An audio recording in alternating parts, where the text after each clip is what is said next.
हिमाचल प्रदेश को लेकर जब भी बात होती है तो मेरे दिल्ली के साथी अक्सर उसे एक ऐसे राज्य के तौर पर देखते हैं जहाँ सैटरडे संडे छुट्टी मनाने जाया जा सकता है। इधर फ्राइडे की एक छुट्टी ले ली और उधर एक मंडे की। तो बहुत बढ़िया जगह है, हिमाचल चलते हैं।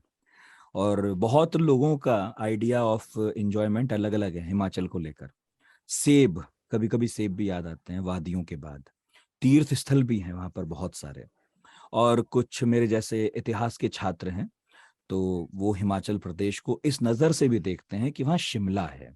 शिमला जो भारत की किसी वक्त दूसरी राजधानी थी, क्योंकि अंग्रेज गर्मी में परेशान हो जाते थे। तो दिल्ली में जैसे आजकल हम गर्मी में परेशान हो जाते हैं, तब तो एसी भी कम थे भी नहीं। तो अंग्रेज शिमला चले जाते थे अपना लाव लश्कर लेकर।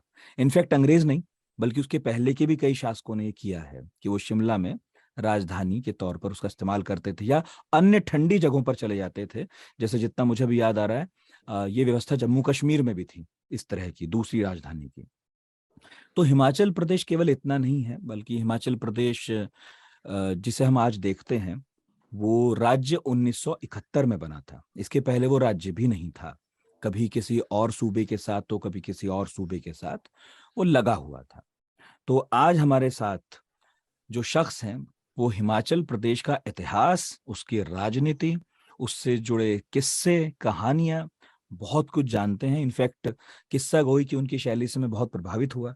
वो हमारे जो इंडिया टुडे ग्रुप है उसके कई सेक्शंस, जैसे हमारे पास लल्लन टॉप है और भी हैं, उनमें अक्सर आते हैं, बात करते हैं। तो मेरा बड़ा मन हुआ कि उनसे बात की जाए।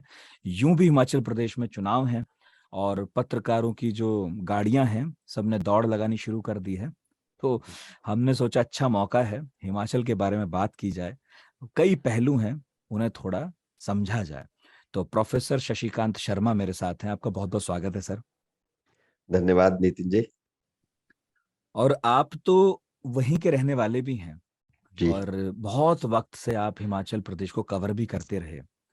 एक तो जी मुझे ये जी बताइए कि 71 में जब हिमाचल एक राज्य बना, जी। इसका श्रेय किसे दिया जाता है? इसकी कहानी क्या है? जैसे हर राज्य को बनाने के पीछे संघर्ष होते हैं। जी उत्तराखंड के पीछे तो खून बहा, तेलंगाना की हिस्ट्री बिल्कुल। में हाल फिलहाल पढ़ रहा था। हिमाचल की क्या है सर? देखिए, हिमाचल की हिस्ट्री बहुत ही रुचिकर है, जैसा आपने शुरू में कहा, और उसका सबसे बड़ा कारण ये है कि हिमाचल जिस समय बना, बाद में बेशक उत्तराखंड बना, जो उत्तरांचल के नाम से बना था, फिर उत्तराखंड नाम रखा गया। उस समय तक एक थ्योरी जो है वो एक सक्सेस थ्योरी थी कि अगर कोई छोटे राज्य भी बनते हैं तो वो भी वाइबल स्टेट्स होंगे फाइनेंशियली, मतलब वो सक्षम होंगे आर्थिक तौर पर। लेकिन जिसमें हिमाचल बनाया गया, आप देखें 1971 में, उस समय ये बहुत बड़ी डिबेट थी। एक तो फाइनेंशियल तौर पर गवर्नमेंट ऑफ इंडिया, भारत सरकार के पास भी इतना धन नहीं था कि वो प्रदेश सरकारों को खुले तौर पर पैसा देती रहे।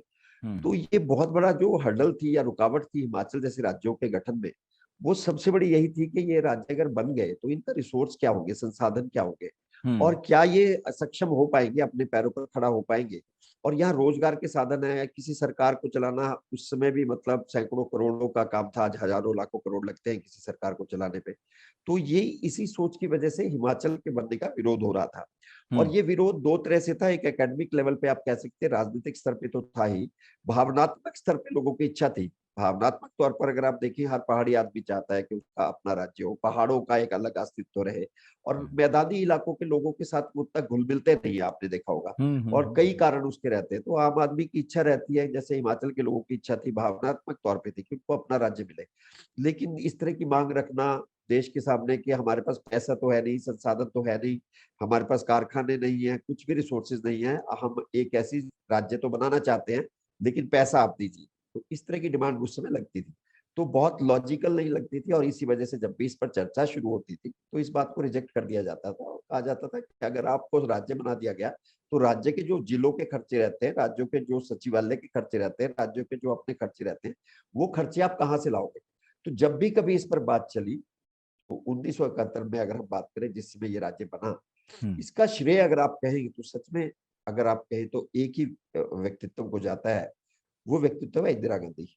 और उन्होंने, अगर आप कहें कि किसी लॉजिक को नहीं सोचा, वो भावनात्मक तौर पर प्रदेश के साथ गई। और जैसा आपको मालूम है, डॉक्टर परमार के हाथ में बागडोर थी, वाईएस परमार, इसीलिए उन्हें हिमाचल के लोग हिमाचल निर्माता भी कहते हैं, क्योंकि फर्स्ट उन्हें मुख्यमंत्री बनाया गया। उससे पहले भी यशवंत वो सिंह एकमात्र परमार ये की थे। बात कर रहे हैं आप? जी, YS परमार, यशवंत सिंह परमार। जी। और वो एक पढ़े लिखे इंसान थे उसमें, जबकि पढ़े लिखे राजनेता नहीं मिलते थे। अभी तो फिर भी पढ़े लिखे राजनेता मिल जाते हैं, उसमें वो बैरिस्टर थे और उनके नॉलेज बहुत ज्यादा था, तो लोग उन पर विश्वास भी करते थे। फिर उनका व्यक्तित्व भी ऐसा था कि वो हिमाचल के लोगों के दिलों पर राज करते थे, जिसे कि आप भौगोलिक तौर पर एक हिमाचल कह सकते थे, जो कि पहाड़ी क्षेत्र था सारा। और उसमें हिमाचल में बहुत सारे पहाड़ी क्षेत्र पर, मतलब जो शिमला जिसके बात करते हैं, ये भी पंजाब में था, जैसा आपको पता होगा। तो शिमला भी पंजाब में था, कांगड़ा पंजाब में था, इवन कुल्लू पंजाब में था। तो ये सारा एरिया पंजाब में था। लाहौल स्पीति का जो ट्राइबल डिस्ट्रिक्ट है हमारा, वो भी पंजाब में था। तो बहुत ही अटपटा था देखा जाए तो, कि पंजाब जैसे प्रदेश में जो बिल्कुल प्लेन और एक बिल्कुल मैदानी क्षेत्र है, उसके साथ ऐसे पहाड़ी क्षेत्र। तो पंजाब की, मतलब अगर आप समझे कि जब वो विकास की अपनी नीतियां बनाता होगा, तो वो कैसे पहाड़ी क्षेत्रों की समस्याओं को समझ पाता होगा। तो बहुत बड़ी समस्या थी। लेकिन जब भी बात आती थी, पैसे पर बात आकर अटक जाती थी, आर्थिक स्थिति को लेकर बात अटक जाती थी। तो बहुत उससे पहले भी लंबे आंदोलन हुए, लोगों ने कहा। तो एक तरह से हिमाचल में भी जो बुद्धिजीवी वर्ग था, जो आज का हिमाचल है, उसमें भी 25% लोग आप समझे ऐसे थे कि जो ये मानते थे कि ये सही बात है कि हिमाचल अस्तित्व में आएगा तो वो चल नहीं पाएगा। तो अच्छा। वो क्योंकि जी, तो जो उन लोगों का ये था कि वो ढीला ढाला रुख अपनाते थे और इस तरह की बात को ज्यादा जोर देकर नहीं करते थे कि हिमाचल बनाया जाए, कल को बनेगा तो वो समझते थे और ये बात कहते थे कि बनवा तो लोगे, चलाओगे कैसे। चलाओगे कैसे? तो हाँ, तो पूर्ण राज्य का दर्जा, स्टेटहुड, वो हिमाचल को नहीं मिल रहा था। तो पूर्ण राज्य का दर्जा लेने की जब लड़ाई चली, उसमें एक नारा बड़ा इंटरेस्टिंग लगा, अगर आप देखें। और वो नारा आज हिमाचल की राजनीति पे कई बार हावी हो जाता है, हालांकि इस चुनाव में वो नहीं है और आमतौर पे वो नहीं देखा। आप अगर समझते होंगे पहाड़ी भाषा को, ठुड एक शब्द होता है जिसको किक कहते हैं, जैसे आप फुटबॉल को किक मारते हो, उसे हम पहाड़ी भाषा में ठुड कहते हैं। ठुड मार दी, मतलब आपने फुटबॉल को अगर मारना है तो ठुड मारोगे आप। तो यहाँ एक नारा चला, स्टेट हुड मारो ठुड। स्टेटहुड मतलब राज्य का दर्जा नहीं चाहिए, और उसको किक मारो, नहीं किक मार के, मतलब वो एक नारा चला। अब ये उस समय लगा होगा। आज जब कभी राजनीति इस मुद्दे को लेकर हावी होती है, तो कांग्रेस बीजेपी को घेरती है और कहती है कि ये नेता, वो नेता है इस पार्टी में जिन नेताओं ने हिमाचल के बनने का विरोध किया था। और ये नारा वो कहती है कि ये किसने लगाया था, स्टेटहुड मारो ठुड, तो ये आप लोग हो। तो ये मुद्दा हावी रहा, लेकिन अब ये राजनीति धीरे धीरे खत्म हो चुके हैं, लोग इस चीज को भूल चुके हैं। इसमें एक बहुत रुचिकर बात है, बहुत इंटरेस्टिंग बात है। आज हम डॉक्टर यशवंत सिंह परमार को हिमाचल का निर्माता कहते हैं, लेकिन एक समय पर जब मैंने आपको कहा कि 25% लोग ऐसे थे इस प्रदेश के बुद्धिजीवी, जो पढ़े लिखे लोग थे, जो कहते थे कि उन्हें आर्थिक स्थिति का भी समझ आती है, उनको बाकी चीजों का भी ज्ञान रहता है, तो वो उस समय की स्थिति को ध्यान में रखते हुए मानते थे कि हिमाचल बनेगा तो चलेगा नहीं। और एक समय ऐसा था, ये बात जो मैं कह रहा हूँ बहुत संवेदनशील है, कोई नेता इसको नहीं कहेगा, हो सकता है इसको कोई माने भी ना, पर लेकिन ये इतिहास में है, दर्ज है। परमार साहब भी एक समय ये सोचते थे कि शायद हिमाचल को बनाने से नुकसान होगा। हालांकि वो कुछ जगह स्पीचेस 1956 का उनका एक भाषण में पढ़ रहा था, उसमें उन्होंने कहा था कि पहाड़ी राज्यों को, पहाड़ी क्षेत्रों के विकास का एक ही रास्ता है कि उन क्षेत्रों को अलग से पैसा मिले, उन क्षेत्रों के विकास के लिए अलग से योजनाएं बने। वो तभी संभव है जब उन्हें आप अलग से एक अस्तित्व देंगे और एक प्रदेश देंगे। लेकिन बीच में परमार साहब ने इस बात को भी रखा कि मैं भी मानता हूं कि हिमाचल अगर बन गया, पंजाब से अलग हो गया ये क्षेत्र, तो शायद हिमाचल के पास वो संसाधन नहीं होंगे कि वो अपने राज्य का खर्चा चला पाए। ये सोच उनकी भी एक समय थी और ये बात कई बार बाहर आई। लेकिन एक रिसर्च भी हिमाचल यूनिवर्सिटी में की है एक व्यक्ति ने, उसने भी इस बात का उल्लेख अपनी रिसर्च में किया है कि परमार साहब एक समय पे हिमाचल बनने के खिलाफत रहे हैं। तो ये बहुत ही मजेदार बात है कि जो आदमी हिमाचल निर्माता माना जाता है, उसका विचार ये था एक समय पे कि हिमाचल बनना ही नहीं चाहिए, तो वो हिमाचल निर्माता के नाम से आज प्रसिद्ध है।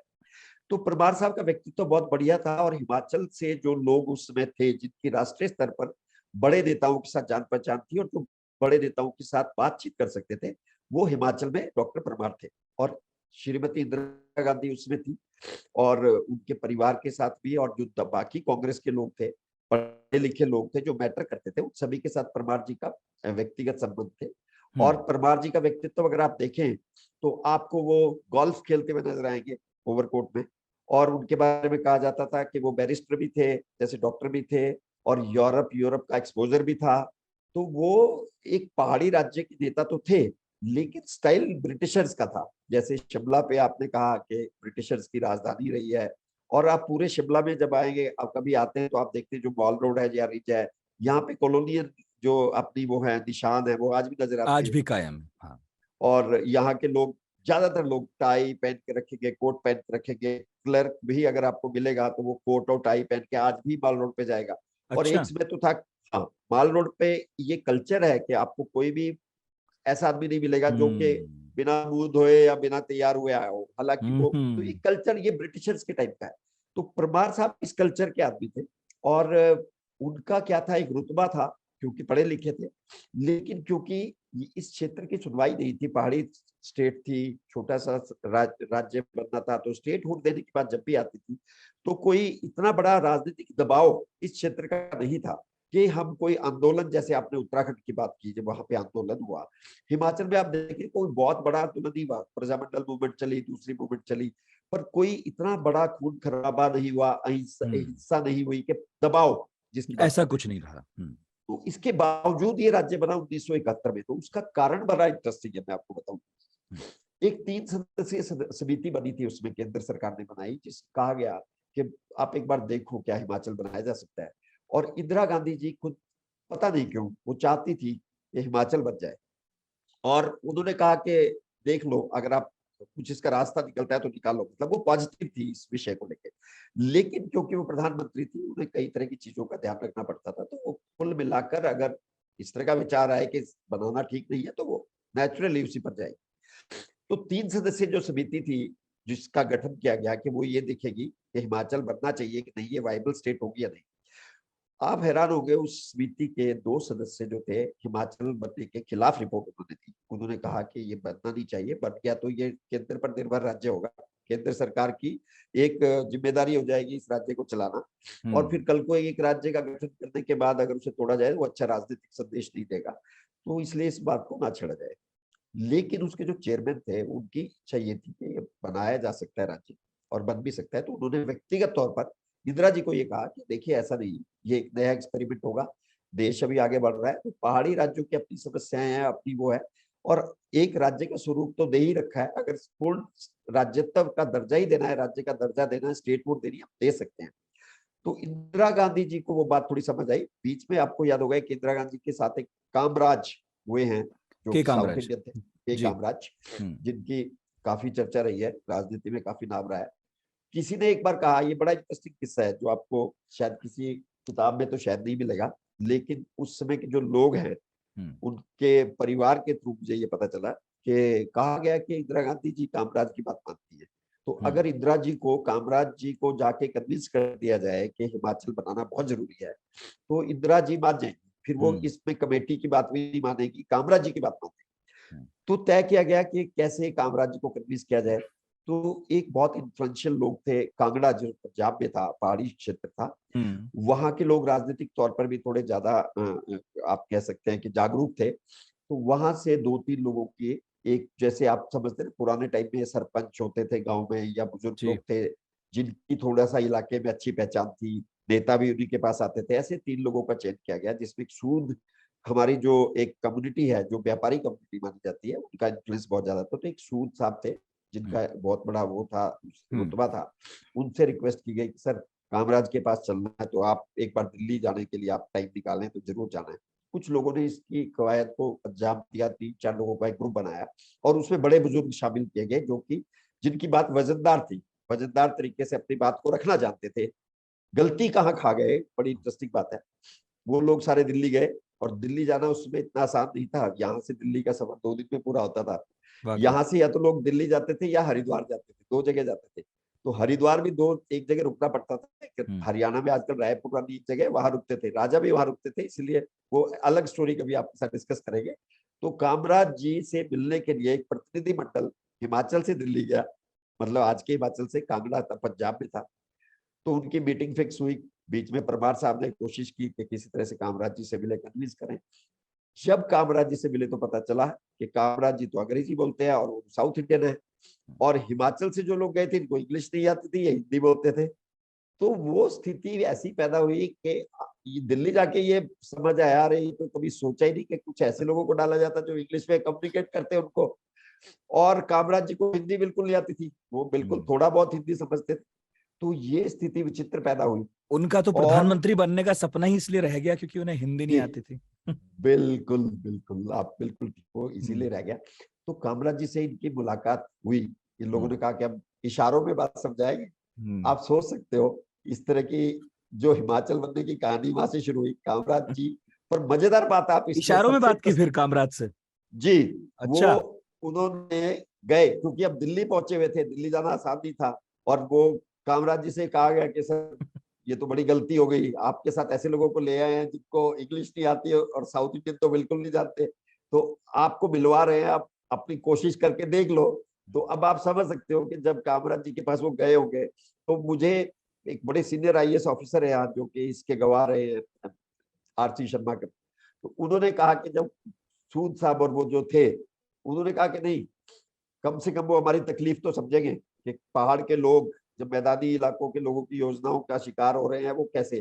तो वहां उन्होंने इशारे से बताया पहाड़ पहाड़, और इशारे से कहा कि प्लेन्स एंड, हम पहाड़ी हैं। वो जितना वो कोशिश कर सकते थे वो बाप रे। इशारे से। कोई अंग्रेजी मजेदार ट्रांसलेटर बात वहां मिला नहीं उस वक्त जो हिंदी समझ के नहीं बता मिला, देता अंग्रेजी ये में? नहीं मिला, क्योंकि वो मीटिंग शायद एकदम से फिक्स हुई होगी या जो भी हुआ, हम्म। फाइनली वो करके आए। मौके पे नहीं लेकिन था। मौके पे नहीं था, लेकिन हुआ ये कि कामराज जी कन्विंस हो गए।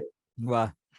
सबसे इंटरेस्टिंग बात इसमें यह है कि इस बातचीत से ही कामराज जी कन्विंस हो गए। उन्होंने इंदिरा जी को कहा कि आप इस प्रदेश को बनाइए। यहाँ पे मुझे लगता है कि इस कमेटी के रिकमेंडेशन भूल जाइए, चेयरमैन कम से कम कह रहे हैं कि बन सकती है। तो आप हैरान हो जाएंगे, इंदिरा गांधी जी ने डिसाइड किया कि मैं वाह। इस राज्य का गठन कर दूंगी। और 25 जनवरी 1971 को हिमाचल शिमला में बर्फबारी हो रही थी। रिज मैदान जो यहाँ का रिज है, माल रोड है, इतनी बर्फ पड़ रही थी, उसके भी एक शुभ संदेश माना गया कि प्रकृति मेहरबान थी, बर्फबारी हो रही थी। और इंदिरा गांधी खुद आई शिमला। वाह। यहाँ के जो रिज है, जिसपे हिस्टोरिकल रिज ग्राउंड है, वहां पे एक रिज स्टेज है ग्राउंड आज भी वो। जहां, हाँ, देश के प्रधानमंत्री जब भी वहां बिल्कुल आते हैं वहीं से संबोधित करते हैं। जी। तो हम्म। वहां से इंदिरा गांधी जी ने ऐलान किया कि मैं हिमाचल के गठन की घोषणा करती हूँ। आज से हिमाचल एक पूर्ण राज्य के रूप में देश का राज्य बन गया है। और अब मुझे उम्मीद है कि परमार जी के नेतृत्व में ये राज्य आगे बढ़ेगा। और फिर आगे की कहानी आपको पता ही है, किस तरह से परमार आए। और हम्म। उन्होंने सड़क सड़क सड़क, 3 प्राथमिकताएं उनसे मांगी गई कि आप प्रदेश को आगे ले जाना चाहते हो तो आपकी 3 प्राथमिकताएं केंद्र सरकार चाहती है। तो उन्होंने कहा मेरी 3 प्राथमिकताएं हैं, सड़क सड़क सड़क। और इस प्रदेश को अगर सड़क मिल गई तो विकास खुद ब खुद होगा। और उसके बाद आप हैरान हो जाएंगे कि आज हिमाचल में लगभग हर गांव में सड़क है, हर पंचायत में आज सड़क है, वाह। दूरदर्शिता की आप बात कीजिए।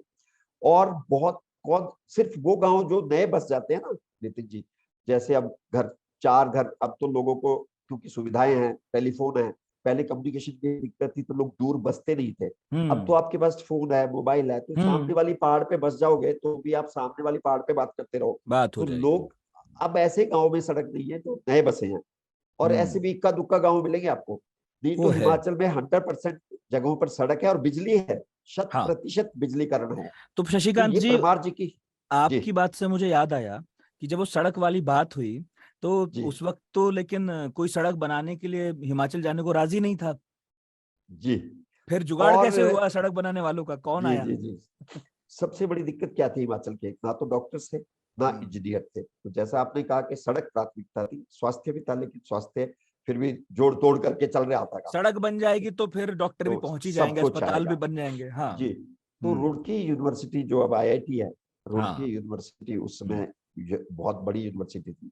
हम्म। और वहां पे ब्रिटिशर्स के टाइम से उस यूनिवर्सिटी का नाम था, और भारत में बड़े अच्छे इंजीनियर्स वो पैदा करती थी। बिल्कुल। तो परमार साहब को आइडिया आया कि किसी तरह से रुड़की यूनिवर्सिटी के इंजीनियर्स को यहाँ बुलाया जाए।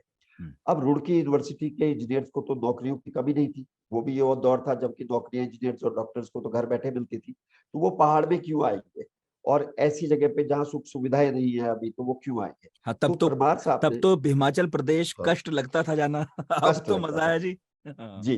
तो परमार साहब ने वहाँ के जो उस समय के वाइस चांसलर थे या प्रिंसिपल थे, उनको रिक्वेस्ट की और चिट्ठी लिखी। तो वो चिट्ठियां जो जाती थी वो इस तरह से जाती थी कि सेंड 1 डजन ओवरसियर, 1 दर्जन ओवरसियर भेज दीजिए, 2 दर्जन ओवरसियर भेज दीजिए। तो वो वहां पे अनाउंस होती, नोटिस बोर्ड पे लगती थी और वहां बच्चों को बताया जाता था कि भैया अगर नौकरी हिमाचल में करनी है तो एक स्टेट है जो आपको मांग रही है और दर्जनों के हिसाब से इंजीनियर मांग रही है, तो जाना चाहते हो तो चले जाओ।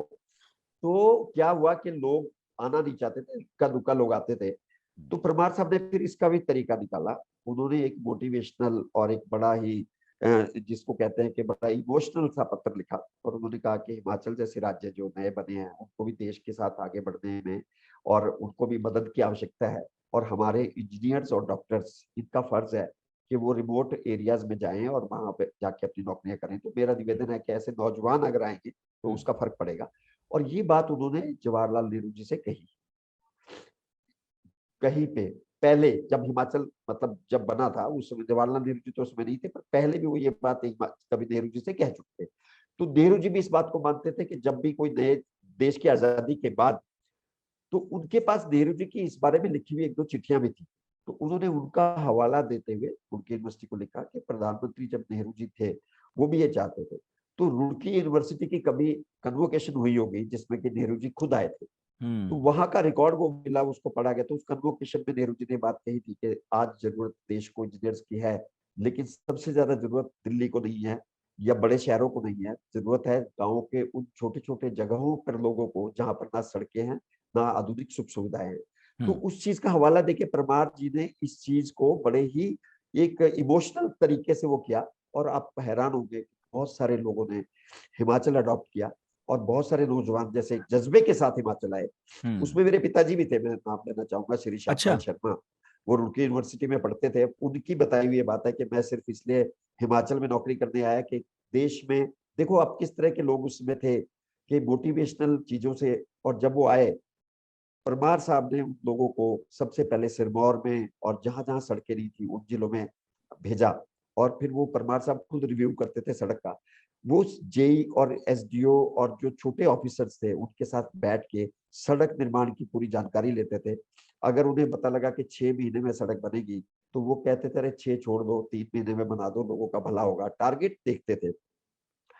और फिर उन लोगों को भाषणों में अपनी जो जनसभाएं होती थी वहीं से शाबाशी देते थे।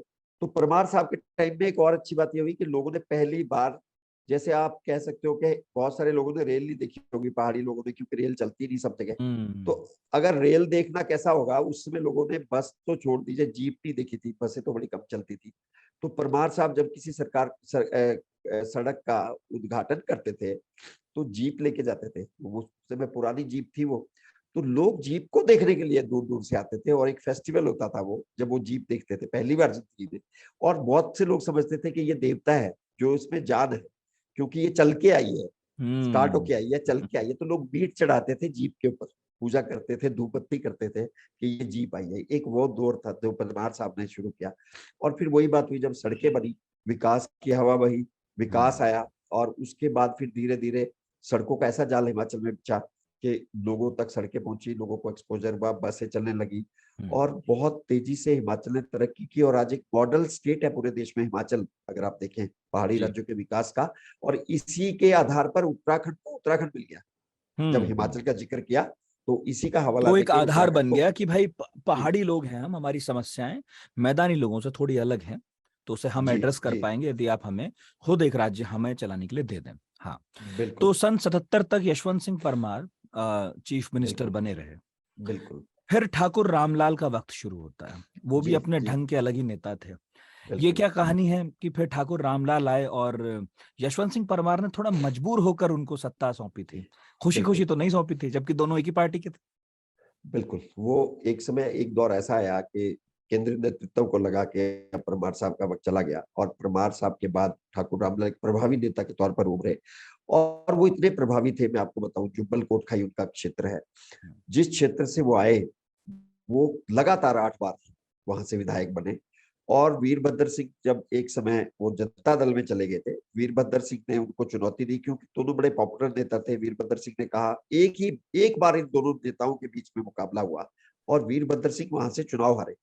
हालांकि वीरभद्र सिंह 2 जगह से लड़ रहे थे, इसलिए विधानसभा में तो पहुंच गए, अपने पारंपरिक क्षेत्र रोडू से भी लड़े, पर जुब्बल कोटखाई से वो हार गए। तो आप समझ सकते हैं कि जो परमार ठाकुर रामलाल थे वो कितने पॉपुलर नेता रहे होंगे। लेकिन हुआ क्या, जब वो चीफ मिनिस्टर बना दिए गए और बनने के बाद उनके समय में हिमाचल में पहली बार वन माफिया हावी हुआ और पेड़ कटने शुरू हुए। हिमाचल के पास जो वन संपदा है हजारों करोड़ की है, अगर आप देखें लाखों करोड़ की है। और इसकी भी एक इंटरेस्टिंग कहानी आपको बाद में जोड़ूंगा इसके साथ, अभी आप पहले ये वाली बात हम पूरी करें। तो पर उनके समय में क्या हुआ कि पेड़ काटने का एक स्मगलिंग शुरू हुई। देवदार के बड़े बड़े पेड़ जो उस हाँ, समय हजारों रुपए में बड़े बिकते थे, खूबसूरत, लाखों रुपए हाँ, में बिकते थे, वाकई। उनको भेजा गया और उनकी स्मगलिंग होती रही। और उसमें नाम आया ठाकुर रामलाल का खुद का, कि अच्छा, सीएम वो सब करवा रहे हैं। अच्छा। और सीएम के ऊपर ये बहुत बड़ा वो दाग लगा कि इनके बिना ये स्मगलिंग पॉसिबल नहीं है। और इसका एक किस्सा वीरभद्र सिंह सुनाते थे, जो कभी मैं आपको बताऊं बहुत अच्छा, कि जब हाई कमान परमार को बदला गया उससे पहले क्या हुआ कि एक ट्रक चला, 2 ट्रक चले उनके एरिया से, परमार साहब हम्म जहाँ के रहने वाले थे, सॉरी ठाकुर ठाकुर रामलाल जहाँ के रामलाल रहने वाले जहाँ थे, के थे। हाँ, जुब्बल कोटखाई के, वहां से 2 ट्रक चले, जिसकी गुप्त सूचना किसी ने पुलिस को दे दी। शिमला पुलिस को दी गई, शिमला डिस्ट्रिक्ट का ये पार्ट है। तो एसपी शिमला थे एक मिस्टर थिंड, जिनके ऊपर बाद में सीबीआई के केसेस भी चले, लेकिन वो वीरभद्र सिंह के बहुत प्यारे ऑफिसर थे, उनको डीजी पुलिस बनाया गया।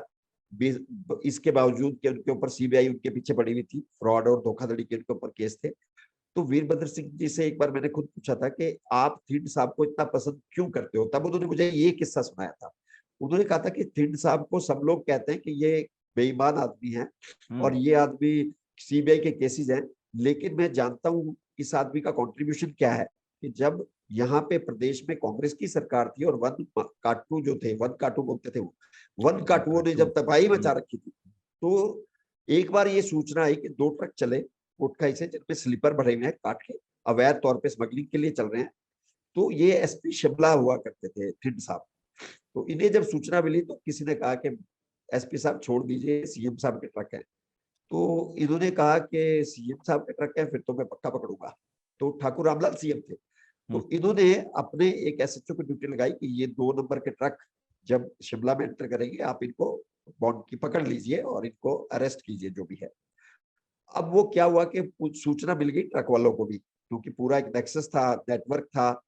तो उन लोगों ने ट्रक भगाए, पुलिस का जहां बैरियर लगा था वहां उन्होंने ट्रक रोके नहीं, और वो एक तरह से उन्होंने भागने की कोशिश की। थोड़ी देर बाद 12 किलोमीटर बाद शिमला राजधानी शुरू होती है, वहां पे 2-3 जगह पुलिस के नाके थे, उन्होंने किसी भी बैरियर पे वो ट्रक नहीं रोके। और उनका कॉन्फिडेंस देखिए कि उन्हें लगा कि अब अगर नहीं भी रुक रहे हैं तो सीएम साहब की जानकारी भी, अपनी तो सीएम के ट्रक है, क्या चक्कर पड़ता है। जहां पे सीएम का रेजिडेंस था वो ट्रक लेके वहां घुस गए कि अब पुलिस क्या करेगी। और अपनी जान रेजिडेंस बचाने ओ के लिए को, वहीं पहुंच गए, हाँ। हाँ, उस समय सिक्योरिटी, वो 2 ट्रक जो थे सीएम रेजिडेंस में आके खड़े हो गए कि पुलिस पकड़ रही है और वो बचने का एक ही रास्ता है। ये वीरभद्र सिंह जी के द्वारा सुनाई गई कहानी मैं आपको बता रहा हूँ। तो वाह। वो कहते थे कि थिंड एसपी थे शिमला के, हाँ और उन्होंने ओक ओवर जो हमारा सीएम रेजिडेंस है, ये वहां की बात है, तो जी। वो ओक ओवर में गए और उन्होंने वहां पे जाके कहा कि ये ट्रक इलीगल है, अवैध है, इसको पुलिस अरेस्ट करेगी। ड्राइवर्स को अरेस्ट किया और दोनों ट्रक अपने कब्जे में ले लिए। और उन्होंने फिर मुख्यमंत्री से बात की, तो नेचुरल जाहिर तौर पे मुख्यमंत्री कैसे कहेंगे कि ये अवैध ट्रक मेरे उनके हैं। हैं। उन्होंने भी कहा कि हाँ, ये कोई भी इतनी इतनी बदतमीजी कि ये ट्रक यहाँ लेके आ गए।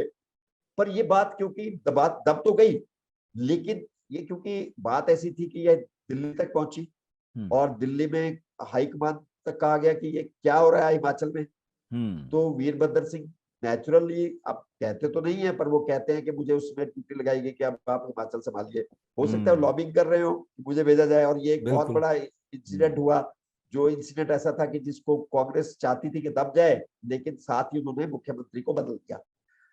अब क्या हुआ कि वीरभद्र सिंह मुख्यमंत्री बने और वो उनका मैंडेट यही था कि वो वन माफिया को खत्म करेंगे, और इसी प्रण को लेके वो यहाँ आए। और वो लास्ट तक यही कहते रहे। इसमें जो मैं कहानी आपको पहले कह रहा था वो बहुत अच्छी जुड़ती है। इसकी 2 तरफ चली जाती है हिमाचल की राजनीति यहाँ से। एक तो ठाकुर रामलाल के कब्जे वाली जो कांग्रेस थी वो वीरभद्र सिंह के कब्जे में आई, और ऐसी आई, आप देख रहे हैं कि मरते दम तक उन्होंने फिर उसको छोड़ा ठाकुर नहीं। रामलाल के हाथों में नहीं जाने दिया। और ठाकुर रामलाल को उस समय ये नहीं लगा था, उसमें उनको लगा स्थायी तौर पर शायद ये परिवर्तन हुआ है। थोड़े समय बाद जब ये वन माफिया वाला मामला दब जाएगा तो हाईकमान के, क्योंकि नजरों में तो वो बहुत क्लोज थे, तो उन्हें लगता था वो मैनेज करके वापस आ जाएंगे। पर हाईकमान ने एक काम किया, क्योंकि एक ही राज्य में दो बड़े नेता ना रहे, उन्हें आंध्र प्रदेश का गवर्नर बनाकर भेज दिया। वो आपको अच्छा। किस्सा अलग से पता होगा। वो हम्म। आंध्र प्रदेश में रहे, एक ही साल गवर्नर रहे। वहां उन्होंने ऐसा कांड किया कि आज पूरे देश में हिमाचल को अगर कोई जानता है तो दो कारण से हम लोगों को पहचाना जाता है। जब हम कभी बाहर कहीं जाते हैं तो लोग कहते हैं, अरे वो ठाकुर रामलाल आप ही के प्रदेश के थे ना, जिन्होंने आंध्र प्रदेश की सरकार गिरा दी थी। तो वो जब गवर्नर बन के वहां गए, एनटी रामाराव की वहां सरकार थी उस एनटी समय। रामाराव कद्दावर यस, नेता, सीएम। गद्दावर नेता। और और उनकी सरकार एनटी, भी तब गिराई जब वो विदेश में थे। हाँ, और भास्कर राव वहां पे फाइनेंस मिनिस्टर थे। तो हम्म। भास्कर राव को मुख्यमंत्री बनाने का ऐलान कर दिया, उनके हम्म। साथ विधायक भी थे। फाइनली वो सरकार गिरा दी। अब हाँ, क्योंकि जब एनटी रामाराव लौटे, जी, फिर वो राष्ट्रपति तक पहुंचे, और फिर बिल्कुल, हटाकर शंकर दयाल शर्मा को लाया गया कि अब आप गवर्नर यस, बनिए। जी और जी फिर जी, जब परेड हुई तो पता चला कि भाई साहब जो ठाकुर रामलाल जी हैं वो तो पता नहीं क्या कर गए थे, किसको बना दिया, किसको हटा दिया। यस। अच्छा, ये किस्सा आप समझें कि जिसके हाथों से ये सब हुआ, ठाकुर रामलाल के हाथों से। एक तो वो पहले ही बेचारे हिमाचल से बड़े मतलब बेआबरू होके निकले थे, यहाँ से गए आंध्र, वहां गवर्नर बन के गए, और वहां पे ये कांड हो गया। और अब संविधान ये की वहां कांड पर उन्होंने उन्होंने, किया कैसे? हाँ, संविधान की अब बिल्कुल चिंता ही नहीं की। नहीं की। हम्म। अच्छा, एक बात मैं आपको यहाँ बताऊं बड़ी इंटरेस्टिंग। तब तक ठाकुर रामलाल को यह लगता था कि उनकी वापसी होगी, राज्य की राजनीति में उनकी वापसी होगी, या उनको दिल्ली में कोई बहुत बड़ा पद मिलेगा, सेंट्रल गवर्नमेंट में उन्हें मिनिस्टर बनाया जाएगा, या वो मतलब राज्यपाल तो कोई भी सक्रिय राजनेता नहीं बनना चाहता, लंबे समय तक नहीं रहना बिल्कुल, चाहता, पर वो वो तो था। और वो तो ये रिटायरमेंट के बाद काम, की जगह है। हाँ। जी। अच्छा, अब मैं आपको एक राज की बात बताता हूँ जो ठाकुर रामलाल खुद मुझे बताते थे, और मेरे साथ व्यक्तिगत संबंध रहे उनके। मैंने एक्चुअली, मुझे, हम स्कूल में पढ़ते थे जब ये सब हुआ, तो एक दूसरा ये था कि जब हम दिल्ली आते थे तो लोग ये किस्सा, पुराने वाले जर्नलिस्ट जरूर सुनाते थे, अरे आपके रामलाल, तब हमने ये सारा पढ़ा भी कि ये हुआ क्या था। तो ठाकुर रामलाल यहाँ जिंदा थे, हिमाचल विधानसभा के सदस्य थे, तो थे नहीं। तो मैं वापिस आके उनसे मिला एक बार, मैंने कहा कि आपसे मैंने बड़ी बात करनी है। तो मुझे उन्होंने एक बार बुलाया, कई बार घर बुलाते थे मुझे, और उनका एक, मैं वैसे बताऊं, इतने अच्छे इंसान थे वो, मतलब ये चीज अलग है, कॉन्स्टिट्यूशनल बिल्कुल बिल्कुल अनकॉन्स्टिट्यूशनल चीजें, बिल्कुल गलतियां, बिल्कुल। उनको इस बात का जिंदगी भर मलाल रहा कि उनके हाथों से एक ऐसा काम हुआ। लेकिन मैं इसके पीछे के, जो मुझे लगा, जो उन्होंने अपने मुंह से कभी नहीं कहा, पर इतना जरूर उन्होंने कहा कि देखिए, मेरे साथ एक बहुत बड़ा धोखा जिंदगी में हुआ है जो कुदरत ने किया है। और मैं आपको एक बात बताऊं, आज मैं जिस हालत में हूँ, बड़ी असहाय हेल्पलेस हालत में मैंने उनको देखा है। ऐसी हालत में देखा है कि विधानसभा चल रही होती थी, वो क्योंकि विधानसभा के सदस्य थे, बैठते थे अगली वाले बेंच पे। वीरभद्र की सरकार थी, कांग्रेस की सरकार में एक एमएलए की हैसियत ही थी उनकी। वीरभद्र सिंह उनसे क्यों चिढ़ते थे? एक कारण था, क्योंकि एक तो वो, खैर, रिप्लेस वीरभद्र सिंह जी ने उनको किया था, वो एक अलग कारण था। मैंने आपको कहा कि वीरभद्र सिंह एक बार चुनाव हारे जिंदगी में, एक ही चुनाव हारे वीरभद्र सिंह पूरी जिंदगी में, कभी दूसरा चुनाव नहीं हारे वो और वो किसने हराया? ठाकुर रामलाल। तो उनके मन में ये बहुत था कि इस आदमी की वजह से मैंने हार जीती। एक और हार इस हुई, बार वो अगर वो भी ठाकुर रामलाल के गढ़ में। गढ़ में, और वो गढ़ में गए खुद थे चैलेंज हाँ, करने के लिए, और अपनी जगह वो ना जीतते तो उस बार वो बिल्कुल घर बैठ जाते। पहुंचते भी नहीं, 2-2 सीट से लड़े तो वीरभद्र सिंह जीत भी गए। हालांकि वीरभद्र सिंह का जो करियर है, आप देखिए, 1960 से शुरू हुआ, बिल्कुल। और उनकी डेथ तक वो कुछ रहे, हमेशा एमएलए या MP। कोई राजनेता पूरे देश में, मुझे लगता है, एक शायद कोई साउथ में ऐसा है जो पूरे जीवन या तो एमएलए रहा हो या MP रहा हो, या एमपी कभी भी रहा। एक दिन, हर रोज रहे। तो एक ऐसा इंसान, आप समझ सकते हो उसको कितना दुख होगा इस हार का। और इस वजह से ठाकुर रामलाल जैसे रुतबे वाला नेता, उसका खामियाजा किसने भुगता, ये भी मैं आपको यहाँ बता दूं, जुब्बल कोटखाई के लोग। जब हाँ, तक वीरभद्र सिंह सीएम रहे, उनका जुब्बल कोटखाई के लोगों को वो आंख मिलाकर भी नहीं देखते थे, क्योंकि उन्होंने उन्हें हराया था। हरा दिया तो था। वहां से जब भी कोई शिष्टमंडल आता था, प्रतिनिधि मंडल आता था कि सर हमारे यहाँ कॉलेज दे दीजिए, वो दूसरे तरफ मुंह कर देते थे। उनका इतना ज्यादा वो था उन लोगों के प्रति कि आप लोगों ने मेरी बेइज्जती की है, मेरा राजनीतिक अपमान किया है, मैं आप लोगों को कुछ नहीं दूंगा। बाप जुब्बल कोटखाई की सड़क, आप विश्वास नहीं करेंगे, 10 साल पहले तक ऐसी थी कि अगर आप कार लेके चले जाएं तो आपकी कार रिपेयर के लायक हो जाएगी वापसी में। और वहां पर लोगों को प्रोटेस्ट करना पड़ा, बीजेपी के टाइम में लोगों को आंदोलन करना पड़ा कि हमारे एरिया की सड़क ठीक कर दीजिए। तो एक बार मुझे ठाकुर रामलाल ने दो बातें बताई थी। एक बार उन्होंने कहा कि इतनी सुंदर जगह है, अगर आप कभी जाएंगे, प्राकृतिक तौर पर इतनी अच्छी जगह है, और एक चांसल पास है, जैसे रोहतांग दर्रा आज पूरी दुनिया में मशहूर है, इसी बिल्कुल। तरह से एक और दर्रा है चांसल पास। आप उस दर्रे की खूबसूरती देखना, अगर आप ऑनलाइन भी उसको देखेंगे तो आपको इतना मनमोहक दर्रा है। लेकिन इस एरिया में आज तक कोई टूरिस्ट नहीं जाता। आप देखो जुब्बल कोटखाई दिल्ली में किसी ने सुना है? इसका कारण है वीरभद्र सिंह और ठाकुर रामलाल की ये दुश्मनी, बताइए, राजनीति। दो बड़े कद्दावर नेताओं की अदावत में एक इतनी खूबसूरत जगह पर्यटकों से मरहूम रह गई। जी बिल्कुल। और ये ठाकुर रामलाल ने खुद कहा, उन्होंने कहा अगर चुनाव ना हारते वीरभद्र सिंह तो शायद यहाँ की सड़क बन जाती। और आपको बताऊं, एक बार नेहरू जी गए थे उस जगह, जब वो प्राइम मिनिस्टर थे, नेहरू हम्म। जी गए और उन्होंने वहां के बारे में लिखा कि इतनी खूबसूरत जगह, कुल्लू मनाली तो इसके आगे कुछ भी नहीं है। लेकिन कुल्लू मनाली का डिस्टेंस आप दिल्ली से देखिए कितना ज्यादा है, ये तो जगह चंडीगढ़ के इतनी नजदीक है कि बहुत जल्दी आप पहुंच सकते हो। इसके बावजूद इसका विकास ही नहीं हुआ, कोई जानता ही नहीं अरे इस जगह को। तो ये सिर्फ इसलिए नहीं हुआ क्योंकि सरकार वीरभद्र सिंह जी की उन्होंने हमेशा कभी तवज्जो नहीं दी। तो नहीं एक तो थी। ये, हम्म। दूसरा किस्सा जो उससे जुड़ा हुआ है ठाकुर रामलाल की, जब हम बात कर रहे हैं हम्म। तो ठाकुर रामलाल ने जब वो काम किया, वो काम मैं आपको बताता हूँ उन्होंने किसके कहने पे किया था। संजय गांधी जी के कहने पे किया था। हम्म। संजय गांधी जी उस समय राजनीति को पूरा चलाते थे, इंदिरा जी प्राइम मिनिस्टर थी और संजय जी उनके सर्वे सर्वा थे। और संजय गांधी से पूरी कांग्रेस लूटी थी या जो भी था, पर उनकी अथॉरिटी अनचैलेंज थी। तो हम्म। संजय गांधी जी ने जब रामलाल जी को ये कहा कि ये सरकार गिरानी है, तो कोई भी एकदम से इतना गलत काम करने के लिए तैयार नहीं होगा, जिस क्योंकि बदनामी तो आपको झेलनी है। तो ये ठाकुर रामलाल जी को इस बात का मलाल हमेशा रहा। खुले तौर पर उन्होंने बेशक स्वीकार नहीं किया, लेकिन मैं जितनी बार लंबी लंबी उनके साथ बातचीत हुई, लास्ट में मुझे ये समझ आ गया हुआ क्या कि संजय गांधी जी ने उनसे शायद प्रॉमिस किया कि आप ये कर दीजिए, इसके बाद आपकी चिंता हम करें। तो ठाकुर रामलाल जी से ये काम हो गया, जिसका उन्हें दुख रहा, पूरी जिंदगी दुख रहा कि ये हम्म। काम मैंने ऐसा हम्म। किया जो मुझे नहीं करना चाहिए था। हम्म। अब हुआ क्या, संजय गांधी जी, इंदिरा गांधी जी को पता था ये बात कि हम्म। ये ठाकुर रामलाल का जब किस्सा चला तो पूरे देश में इस बारे में बहुत थू थू हुई, और इंदिरा जी पे भी कहीं हुआ। तो इंदिरा जी को भी ये पता था कि इस आदमी ने जो भी किया है हाईकमान के कहने पे किया है, हम लोगों के कहने पे हाँ, किया, तो इतना इस बड़ा आदमी का फैसला लिया ध्यान। है खुद। सही बात है, तो जब तक ऊपर से राजनीति हरी में झंडी आपको नहीं। पता है कि हाँ। राजनीति में आपको पता है इनाम मिलता है ऐसी चीजों का, अगर आप कुछ हम्म। करते हो तो इनाम मिलता है। ठाकुर रामलाल के साथ तो राजनीतिक त्रासदी हुई। थोड़े समय बाद आप देखें संजय गांधी जी का एक हवाई दुर्घटना में निधन हो गया। निधन हो इस गया। इस बात को, जिस आदमी ने इसके लिए उनको कुछ अगर बदले में मिलना था, तो वो निधन हो गया और वो चले गए इस दुनिया से। तो ठाकुर रामलाल जी को लगा कि अब ये आदमी तो गया, मेरा तो दारोमदार इस आदमी पे था। वो इंदिरा जी से मिले, इंदिरा जी ने कहा, मतलब साल 6 महीने बाद मिले होंगे, तो जो उनकी बातों से मुझे समझ आया कि इंदिरा जी से मिले। इंदिरा जी ने उनको कहा ठाकुर साहब आपने हमारे लिए बहुत कुछ किया है, आंध्र प्रदेश में आपने जो कुछ किया है, आप हम भूले नहीं है, तो आप चिंता ना करें, जरूर कुछ ना कुछ पार्टी आपके लिए करेगी। 1984 में इंदिरा जी चली गई अचानक। उनका जिस तरह से हत्या हुई, ठाकुर रामलाल जी उसमें उम्मीद में थे किसी दिन मुझे कुछ मिलेगा, वीरभद्र सिंह जी को हटाया जाएगा, मुझे हिमाचल की गद्दी मिलेगी। वो चली गई। उसके बाद राजीव गांधी आए राजनीति में।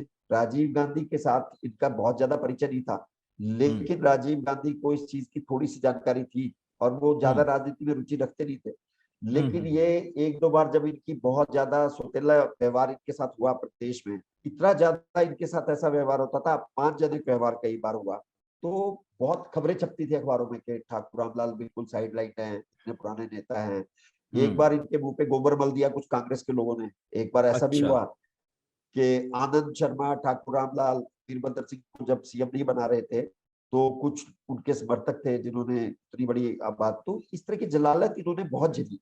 बहुत तो ज्यादा। इनको उस समय एक दौर ऐसा आया कि इनको लगा कि अब राजीव गांधी इनके लिए कुछ करेंगे, क्योंकि इतना बड़ा काम इन्होंने परिवार के लिए किया है। तो ये कहते थे कि राजीव गांधी भी अचानक चले गए, एक दिन उनकी भी हत्या हो गई। तो क्या हुआ कि जब ये सारा दौर खत्म हो गया तो इनकी राजनीति खुद ब खुद हाशिए पर मतलब चली जब गई। भी इनाम मिलने का मौका आया तब तो देने खुश वाला हो ही गया, चला गया, तो मिलता देने फिर वाला ही। क्या। तो ये पूरी जिंदगी इस इंतजार में रहे कि हम्म। शायद कुछ चमत्कार होगा और इनकी वापसी होगी, हुआ जो नहीं। कभी नहीं हुआ। हाँ। हम्म। तो बाद में एक स्टेज ऐसी आई थी कि ये धूमल जी के क्लोज हो गए थे रहते हुए कांग्रेस में। ये इतने दुखी हो गए थे कांग्रेस की राजनीति से और कांग्रेस के नेताओं से कि इन्होंने एक बार, डॉक्टर परमार के ही जन्मदिन था मुझे याद है, एक भाषण दिया। धूमल जी की सरकार थी, यहाँ पे बीजेपी की सरकार थी, और अच्छा। इन्होंने एक भाषण दे दिया जिसमें कहा कि हिमाचल में जो विकास बीजेपी की सरकार ने किया ऐसा तो कभी हुआ ही नहीं। ये भाषण दे दिया। तो आप समझो कितना डर था इनके अंदर। तो वो बात, तो ये फिर एक लेवल पे एक ऐसे स्तर पे पहुंच गए जहां ना हाईकमान का डर रहा, ना स्थानीय कांग्रेस का डर रहा, सब खत्म हो गया। तो ये ऐसे दौर की राजनीति की इन्होंने। और एक तरह से बड़ा ही, मतलब आप कहेंगे कि कोई अलग ऐसी पार्टी भी बना ली थी। एक बार ये जनता दल में गए थे। हम्म। जब जनता दल का बोलबाला था तो जनता दल तभी वीरभद्र सिंह के खिलाफ लड़े थे। बिल्कुल। तो उसमें भी ये जीत के आए। तो लेकिन मुख्यमंत्री बनने का सपना इनका फिर उसके बाद तो पूरा अधूरा रह हुआ गया, नहीं। वो कभी नहीं बन पाए। जी हम्म। जी। तो पर ठाकुर वैसे अगर आप जी। देखें बहुत ही, जैसे हम बात करें तो इनके बारे में जो मशहूर है, इन्होंने अपने एरिया के लोगों को सरकारी नौकरियां बहुत दिलवाई, हम्म। इसीलिए ये कभी हारते नहीं थे। हिमाचल के सचिवालय से लेके, हिमाचल की यूनिवर्सिटी से लेके, बोर्ड कॉर्पोरेशन में जुब्बल कोट खाई के लोग आपको बहुत सालों तक नौकरी करते हुए मिले, जो अब जाके रिटायर अब जाकर रिटायर हुए। तो। हम्म। जी। तो फिर वो इनका एक वीरभद्र यूएसपी जी। थी। जी। जी जी जी। वो इनकी एक बहुत बड़ी यूएसपी थी जिस वजह से ये हारते नहीं थे।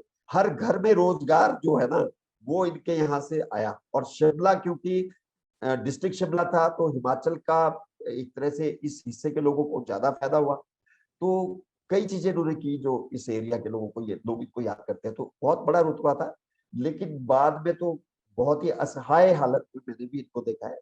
काफी बुरा लगता है कई बार कि लोग, जिन लोगों ने इस तरह से देखा उनके साथ ये हुआ। बिल्कुल। तो वीरभद्र सिंह का फिर युग शुरू हुआ, लेकिन बीच में जी शांता कुमार भी थे। शांता कुमार जी। ने कांग्रेस के छत्र राज को तोड़ा। उनके बारे में कोई किस्सा याद हो, बताइए। उनके तो बहुत किस्से हैं। बहुत किस्से हैं। और उनकी देखिए राजनीति शुरू हुई इमरजेंसी की वजह से। 1977 में जब शांता कुमार पहली बार मुख्यमंत्री बने तो पूरे देश में जनता पार्टी की लहर थी। हम्म। और वो जनता पार्टी के पहले मुख्यमंत्री के तौर पर यहाँ पे आए। शांता कुमार जी का एक सबसे बड़ा जो था कि वो रूल रेगुलेशन के खिलाफ नहीं जाते थे, नियमों के खिलाफ नहीं जाते थे। और इस बात पे वो इतने स्ट्रिक्ट रहते थे कि उनकी पत्नी कई बार बताती थी कि मेरे रिश्तेदार आ जाते थे, भांजा आ गया, घर पे आया, ठहरा भी मुख्यमंत्री के घर पे, तबादले की अर्जी दी तो हुई नहीं। शांता कुमार जी ने उस पर लिख दिया, नियमों में है तो कर दिया जाए। हिंदी लिखते थे, वो हिंदी में काम करते थे। तो नियमानुसार है तो कर दिया जाए। अब वो नियमानुसार वाली जो चीज थी वो ऐसी फंसती थी सरकारी कामकाज में कि क्लर्क नियम ढूंढता था और फिर नियम पे वो फिर होता ही रिजाइन हो नहीं था। जाता था। नहीं, हाँ। हाँ, वो कभी नहीं होता था। तो हम्म। वो नियम जो थे, हमेशा नियम का हवाला देके लिखते थे। तो उस वजह से क्या हुआ कि बीजेपी का काडर, जो जनता पार्टी का काडर था, वो एक तरह से शांता कुमार जी के थोड़ा सा वो पसंद नहीं करता था। और कर्मचारी जो थे, हिमाचल के बारे में कहा जाता है कि हिमाचल की राजनीति को कर्मचारी बहुत प्रभावित करते हैं, क्योंकि हर घर से एक कर्मचारी आता है। जो वायबिलिटी वाली बात हमने शुरू में की थी, अगर हम उसको कभी विस्तार पूर्वक चर्चा करेंगे, एक स्टेज ऐसी आई थी कि देश में एक रिपोर्ट आई थी जिसमें उड़ीसा के बाद 80% धन हिमाचल सरकार का जो विकास पे जाता है, उस कर्मचारियों के वेतन और पेंशन पे खत्म हो रहा था। वाह। तो आप समझ सकते हैं कि विकास के लिए पैसा नहीं बचता था, कर्मचारी बहुल प्रदेश था। तो कर्मचारियों को नाराज अगर किसी ने कर दिया तो समझते थे कि वो सरकार पलट देगी। तो शांता कुमार ने आके इस मिथ को तोड़ने की कोशिश की। उन्होंने कहा हम्म। कि ये क्या दादागिरी कर्मचारियों पे नहीं चलेगी। तो उन्होंने पहली बार हड़ताल पे कर्मचारी चले गए। तो उन्होंने कहा कि अगर हड़ताल करोगे तो पैसा नहीं मिलेगा, ये सरकार में देश में 2 वर्ग 2 पे काम नहीं तो वेतन नहीं। ये उन्होंने हिमाचल में लागू करके दिखाया। और हम्म। पुलिस फोर्स बुला ली, लोगों से झगड़ा हुआ, और कर्मचारियों को उन्होंने पूरी तरह से सरकार के डंडा चला के अपनी तरह से उन्होंने बिल्कुल हाशिए पर वो ले आए थे।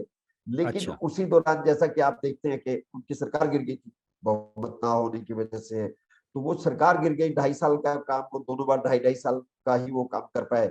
और हम्म। एक किस्सा उनका बहुत ही, कई किस्से हैं वैसे उनके। एक तो वो रेस्ट हाउसेज में खाने के पैसे खुद देते थे। उन्होंने ये प्रथा शुरू की कि अगर आप कोई सीएम कहीं टूर पे जा रहा है तो उसका खर्चा वो सरकारी लोग क्यों करें, फिर वो बिल बनाएंगे, फर्जी बिल बनाएंगे, अच्छा। उसको एडजस्ट करेंगे। तो इससे अच्छा है कि जो टीएडीए मिलता है, तो मुख्यमंत्री होते हुए वो अपना पैसा चौकीदार को कहते थे रेस्ट हाउस में, भाई मेरा बिल लेके आओ, तो उनको देख के साथ में जो मिनिस्टर जा रहा है वो अपना बिल देता था। फिर सारे वो अपने अपने बिल ड्राइवर को भरते कहते थे थे। तुम भी अपना टीएडीए दे दो भाई। तो इस बारे में मैं नाम नहीं लूंगा, बीजेपी के एक बड़े अच्छे नेता है, उन्होंने मुझे कहा कि भाई साहब कांग्रेस को लोग क्यों चाहते हैं, कांग्रेस को, हम तो बीजेपी के लोग हैं, हम इसलिए चाहते हैं कि जब हमारी सरकार आती है तो रेस्ट हाउस के आसपास जो कुत्ते घूमते हैं ना, छोटे छोटे फालतू आवारा कुत्ते, आप वो देखना 5 साल में बहुत कमजोर हो जाते हैं। उसका कारण यह है कि जब कांग्रेस की सरकारें आती है तो वहाँ मीट और वो खूब बनता है, चिकन बनता है, कुत्तों को भी खाने को मिलता है, हड्डियां मिलती है सर्कट हाउस में, रेस्ट हाउस में, तो वो भी बड़े मजबूत हो जाते हैं। हमारी सरकार में दाल खाएंगे, पैसे भी कुत्ते की, तो कुत्ते भी भूखे मरते हैं जो रेस्ट हाउस और उसके आसपास पलते हैं। तो वो कहते हैं कि ऐसी स्थिति आई शांता कुमार जी के समय में कि सभी लोग बिल्कुल, उन्होंने एक नया कल्चर इस प्रदेश को दिया जो अच्छा था, हालांकि वो कायम नहीं रह पाया, लेकिन उनकी ये इच्छा थी कि कोई भी पैसा बचाइए। समय वो कहते थे, उनका एक नारा था जो तकिया कलाम बन गया था कि खजाना खाली है। वो बोलते थे हर जगह, भाषण उनका शुरू यहाँ से होता था, खत्म भी यहीं से होता था। मतलब आप खजाना मांगोगे खाली क्या है। किसी, यस, उनके बारे में मशहूर था खजाना खाली है। तो आप अगर मुख्यमंत्री के पास जा रहे हो तो आपकी जो भी काम है वो खजाने से ही शुरू होगा, खजाने पे खत्म होगा। तो वो कुछ, जब खजाना ही खाली है तो फिर आप उसके पास क्या उम्मीद में जाओ।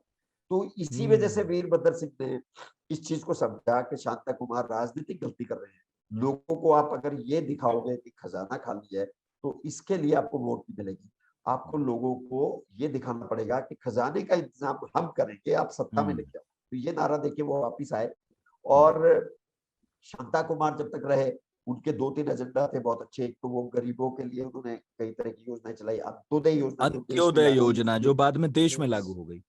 उसकी भी एक कहानी है, हिमाचल वाजपेयी से जी शुरू लागू नहीं हुई कर थी रहे थे। वो। जी, जब वो हाँ। मुख्यमंत्री थे, यहाँ से शुरू हुई थी।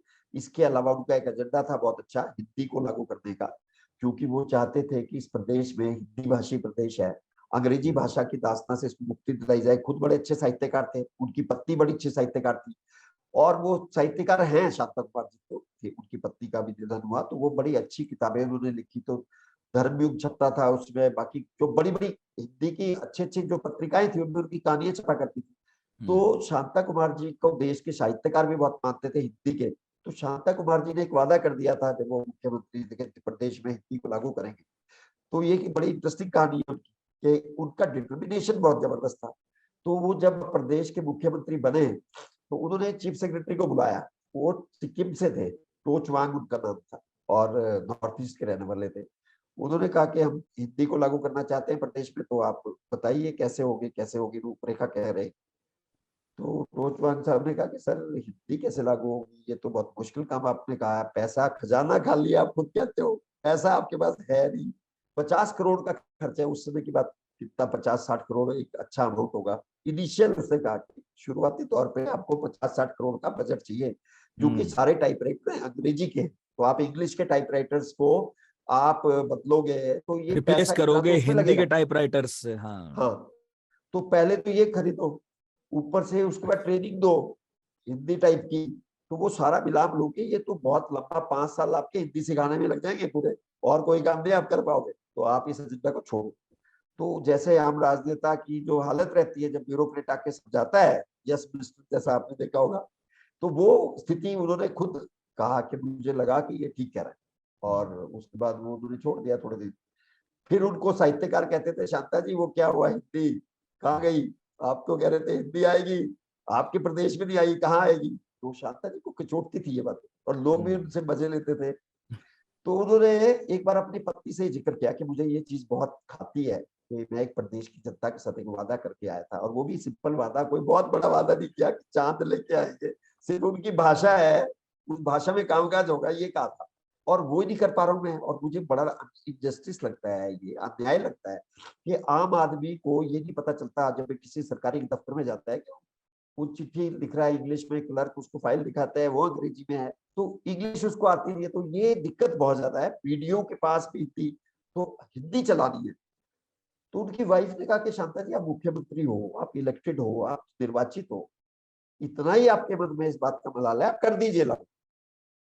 तो फिर भी अब पत्नी की बात तो गैर आधिकारिक है, तो उनको लगा यार इसको पता नहीं है ज्यादा, ये कह रही है ठीक है।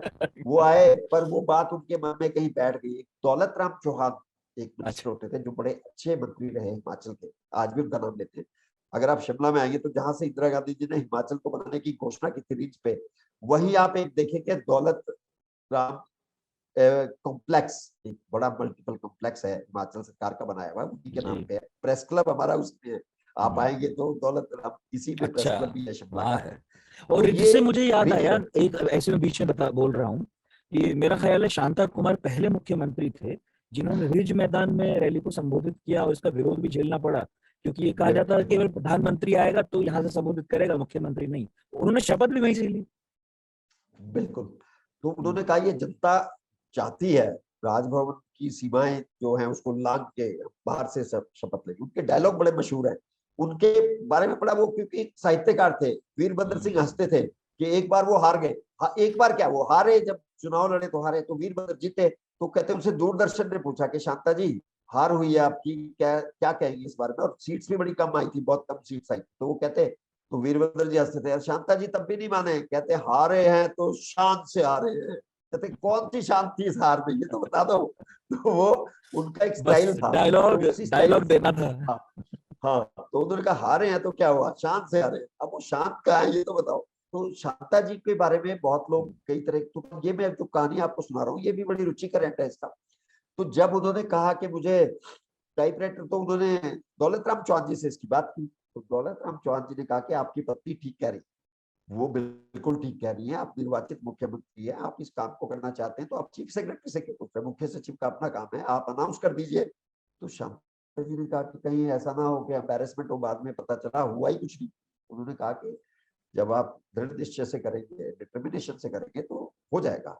शांता जी आप ऐसा कीजिए, अगर आप बात करना चाहते हैं तो आदेश कीजिए, नहीं तो आप इसको, विधानसभा का सेशन शुरू होने वाला था बजट का, तो बजट सेशन में आप इसको अनाउंस कर दीजिए।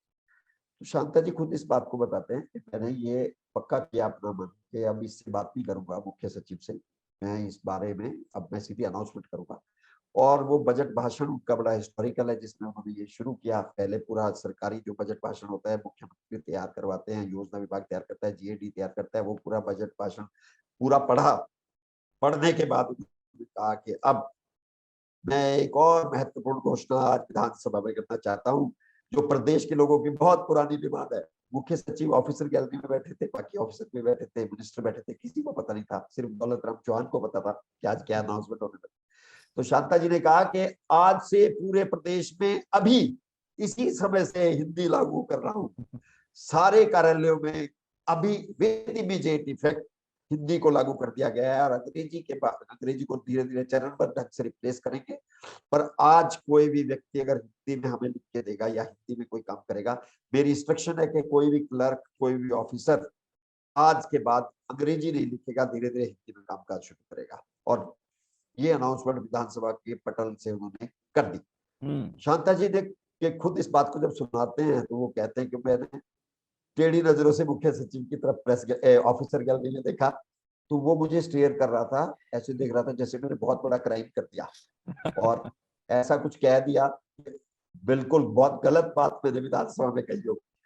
और कहते मैंने उसकी तरफ देखा नहीं, मैं विधानसभा खत्म हुई और मैं अपनी चैम्बर में चला गया विधानसभा के। तो दौलत राम चौहान आए, उन्होंने बधाई दी, सारे मंत्री आए कि सर आज तो आप तो बहुत बड़ी अनाउंसमेंट आपने कर दी। और ऑफिसर भी आए कुछ, थोड़ी देर में वो चीफ सेक्रेटरी अंदर आए और उन्होंने कहा कि सर मैं लंबी छुट्टी पे जाना चाहता हूँ। अच्छा। कहते मुझे लगा नाराज हो गए हैं, तो मैंने कहा क्या हुआ, आप कहाँ क्यों जा रहे हो एकदम से कैसे। कहते नहीं सर मैं सिक्किम जाना चाहता हूँ, थोड़ा सा दिन अपने घर लगा के आऊँ, तो मुझे लंबी छुट्टी दे दीजिए। तो कुछ उन्होंने बात नहीं की, तो मैंने उनको कहा कि दौलत राम चौहान जी साथ बैठे थे, उन्होंने कहा कि दे दो, आंखों से इशारा किया, दे दो भेज दो। कहते मैंने कहा कि ठीक है आप दे दो। उन्होंने एप्लीकेशन लिखी हुई थी, वो एप्लीकेशन रखी और उन्होंने इज्जत से नमस्ते किए, वो चले गए। तो चौहान साहब ने कहा कि ये देखो ये चीज राजनीति है, हम लोग ये बदतमीजी है, बेसिकली ये अपमान है एक मैंडेट का जो हम लेके आए हैं, हम जीत के आए हैं, हमारी निर्वाचित सरकार है, ये आदमी प्रोटेस्ट कर रहा है। तो शांता जी अब इसको मुख्य सचिव के, अब ये पद वापिस से आएगा, हटवा उससे दीजिए। पहले हटवा दो। और अभी दूसरा जो भी इससे मुख्य सचिव उसको चार्ज दे, जो आप ले अतिरिक्त आओ। कार्यभार दे हाँ दीजिए, अभी आप मत बनाओ, छुट्टी से आएगा तब तक इसको बना दो, और ये वापिस आएगा नहीं, ये दिल्ली दिल्ली चला जाएगा, ये जानबूझ कर मेरी गया कहीं और डेपुटेशन। जुगाड़ हाँ, करने, इसके मन की नहीं मानी, ये गई, जुगाड़ नाराज हो कर, गया। हाँ। ये नाराज हो गए। तो शांता जी कहते कि हमने फिर छोड़ दिया, और दूसरा जो भी ऑफिसर था उसको कहा कि आप मुख्य सचिव का कार्य देखेंगे। तो ये काम इस तरह से शुरू हुआ, पर वो कहते हैं कि फिर हमने कुछ उसमें हुआ नहीं, सिर्फ ये हुआ कि जो लोग हिंदी जानते थे वो अपने हाथ से हिंदी में फाइल लेके, मंत्री हिंदी में लिखने लग गए, क्लर्क हिंदी में, जिनको हिंदी आती थी वो लिखने लगे। और एक हफ्ते के बाद वो कहते हैं, चीफ सेक्रेटरी साहब मुझे कहते हैं, पीए ने कहा कि सर रोचवांग साहब वापिस आ गए, वो आपसे मिलना चाह रहे हैं। कहते मैंने कहा तो लंबी छुट्टी गए थे, 1 महीने के बाद अभी 1 हफ्ता हुआ है, क्या हुआ? कहते सर वो टाइम मांग रहे हैं। तो मैंने कहा अरे वो मुख्य सचिव है, आ जाए जब मर्जी आए, आ जाए। तो वो आए, तो उन्होंने कहा कि सर मैं वापिस आ गया हूँ। तो मैंने कहा कि बहुत अच्छी बात है, वापिस आ गए हो तो आप ज्वाइन कीजिए। तो उन्होंने कहा कि जी सर मैं ज्वाइन कर रहा हूँ। तो मैंने उनकी तरफ देखा तो वो खुद ही कहा उन्होंने कि सर जो आपकी इच्छा है प्रदेश में हिंदी को लागू करने की, उसका हल निकल गया है। तो मैंने कहा कैसे, अभी ये चमत्कार कैसे हुआ? तो उन्होंने कहा कि सर मैंने थोड़ा इस पे वर्क किया, काम किया, तो मुझे समझ आ गया कि सारे टाइपराइटर बदलने की जरूरत नहीं है, सिर्फ कीपैड बदलने की जरूरत है। तो वो कीपैड हिंदी वाले मिल जाते हैं अलग से, उस पे हमारा कोई ज्यादा खर्चा नहीं हो रहा है, थोड़ा बहुत कुछ लाखों का खर्चा है वो मैं कर लूंगा, और हम उसको सेक्रेटरीट से, सचिवालय से शुरू करेंगे, डायरेक्टरेट जितने हैं वहां से शुरू करेंगे, और धीरे धीरे नीचे लेके जाएंगे। तो मैं हैरान उसको देख रहा था कि ये इतनी जल्दी कैसे इसका हल निकाल के ले आए, अभी मैं इतने दिनों से कह रहा हूँ तो निकल नहीं रहा था। तो कहते मुझे उस दिन पहली बार समझ में आया कि मेरी वाइफ ठीक कर रही थी, दौलत राम चौहान ठीक कर रहे थे, अगर दृढ़ इच्छा शक्ति हो राजनीति में, अगर आपकी पॉलिटिकल विल हो, तो पॉलिटिकल विल जो चीज है वो ये है कि आप उसको करवा सकते हो, बशर्ते आप उसको और करने चीफ के लिए मन। सेक्रेटरी साहब भी हिंदी सीख आए थे। हाँ, अगली बात उन्होंने जो कही हाँ। कि एक बात सर और मैं आपसे कहना चाहता हूँ, अब हमने हम्म। हिंदी में दस्तखत करना सीख लिया है। तो 1 हफ्ते में एक काम मैं ये करके आया हूँ कि हिंदी में मैं दस्तखत करने सीख गया। वो कहते मैं इतना हैरान हुआ, और उसके बाद तभी शायद वो इतने सख्त हुए कि उन्होंने कर्मचारियों की भी बात नहीं मानी, और उनको लगा, तो वो एक डिक्टेटर के रूप में भी जाने जाते हैं इसके बाद। पर वो एक भले मानुस है, बहुत अच्छे इंसान है, और बेबाक टिप्पणियां करने के लिए माहिर है। अभी भी उन्होंने हिमाचल के मंत्री इसी चुनाव में उसके बारे में कोई टिप्पणी कर दी, वो कभी भी कोई भी टिप्पणी जो उनको ठीक लगता है वो कर देते हैं। तो एक बार मोदी जी जब बने थे प्राइम मिनिस्टर, तो उन्होंने कहा, प्राइम मिनिस्टर नहीं गुजरात के सीएम बने थे, तो उन्होंने कहा था कि ये दुर्भाग्यपूर्ण है। तो इस तरह की टिप्पणियां वो गुजरात गोधरा कांड पे भी बोल दिया था हाँ, उन्होंने। जब तो गुजरात में दंगा हुआ था तब कहा था कि मैं होता तो इस्तीफा दे देता। जी, तो बहुत लेकिन सारी उसके पीछे बातें तो उनकी मुझे ऐसी हैं। लगता है आप ही बताएंगे शशिकांत जी, जी एक जी अदावत भी तो थी। क्योंकि नरेंद्र मोदी जब हिमाचल आए और हिमाचल के प्रभारी जी बने, और ये वो दौर बिल्कुल। था जब उन्हें गुजरात से तो बाहर निकलवा दिया गया था, और जी फिर जी जी दिल्ली में कुछ वक्त थे वो, और फिर हिमाचल में प्रभारी बने, महासचिव थे। बिल्कुल तो जब हिमाचल बिल्कुल आए तो उनकी पसंद शांता कुमार तो नहीं थे, बल्कि प्रेम कुमार बिल्कुल। धूमल थे। तो शांता कुमार कोई खास पसंद तो शायद नहीं करते थे, और या नरेंद्र नितिन मोदी भी जी शायद शांता कुमार को उतना पसंद नहीं करते थे। देखिए, बहुत आपको इसमें बड़ी 2-3 किस्से बड़े इंटरेस्टिंग मैं आपको सुनाता हूँ। बिल्कुल आपने ठीक कहा, शांता जी ऐसा नहीं था कि वो बायस्ड होके आए थे, बायस्ड हो गए जब हिमाचल आए, उसके बाद बायस्ड हुए। पहले उनकी कोई ऐसी इच्छा नहीं थी कि वो शांता कुमार जी के विरोधी थे, लेकिन मैंने जैसे आपने समझा होगा, शांता कुमार जी का जो व्यक्तित्व है वो, और नरेंद्र मोदी जी का जो व्यक्तित्व है, वो दोनों एक्चुअली एक दूसरे से टकरा गए। और उसका कारण ये रहा कि नरेंद्र मोदी जी का व्यक्तित्व आप समझिए, वो एक टास्क मास्टर है, बिल्कुल जो काम वो करना चाहते हैं उसको कर डालते हैं, उसको छोड़ते नहीं। जब वो शुरू में आए, मैं आपको उनकी एक छोटी सी बात बताऊं, जिससे धूमल जी उस समय प्रदेश के अध्यक्ष थे, पंचकुला में वो ठहरे एक अपने जानकार के घर, और उन्होंने धूमल जी को फोन किया कि मुझे कल शिमला आना है, तो आप कोई कंटेसा गाड़ी भेजिएगा, क्योंकि मुझे थोड़ी पहाड़ों में आदत करते सफर की आदत नहीं है, तो कंटेसा होगी तो मुझे सुविधा रहेगी। तो धूमल जी ने कहा, पता किया, तो यहाँ तो सिर्फ राज्यपाल के पास कंटेसा थी और सीएम के पास कंटेसा थी।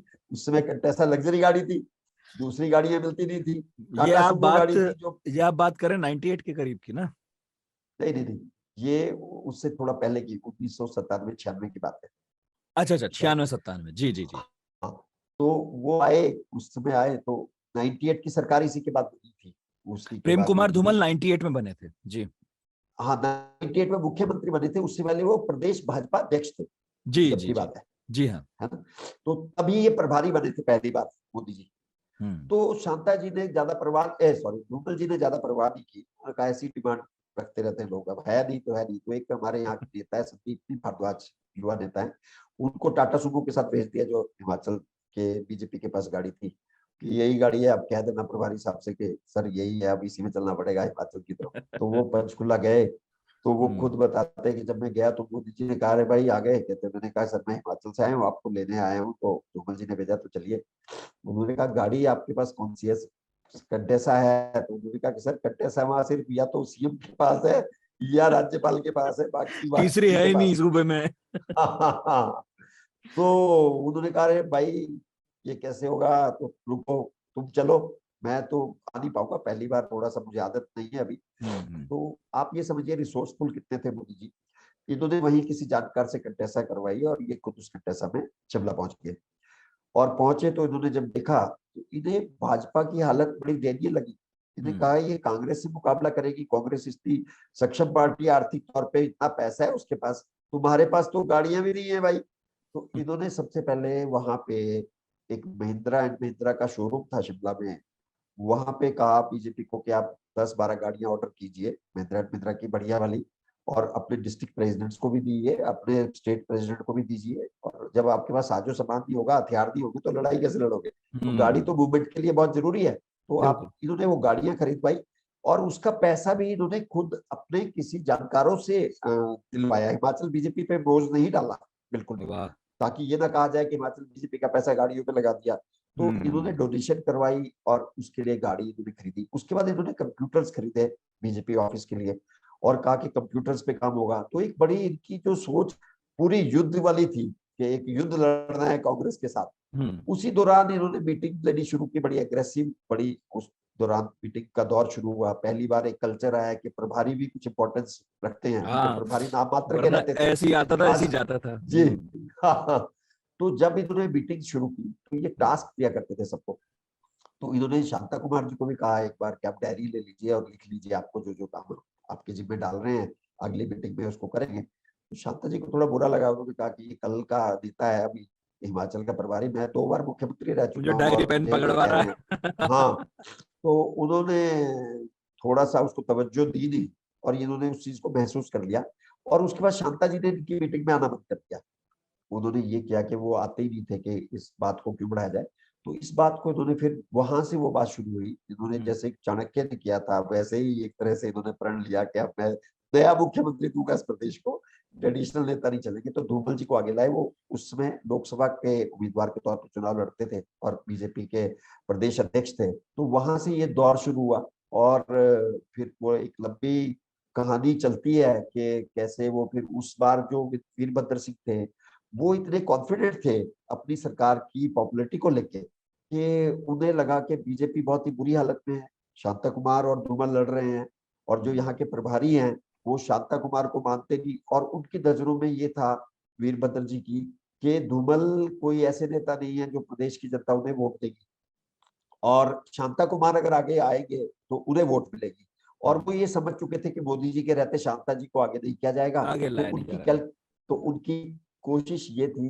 तो इसी जद्दोजहद में उन्होंने 1 साल पहले विधानसभा को बंद कर दिया।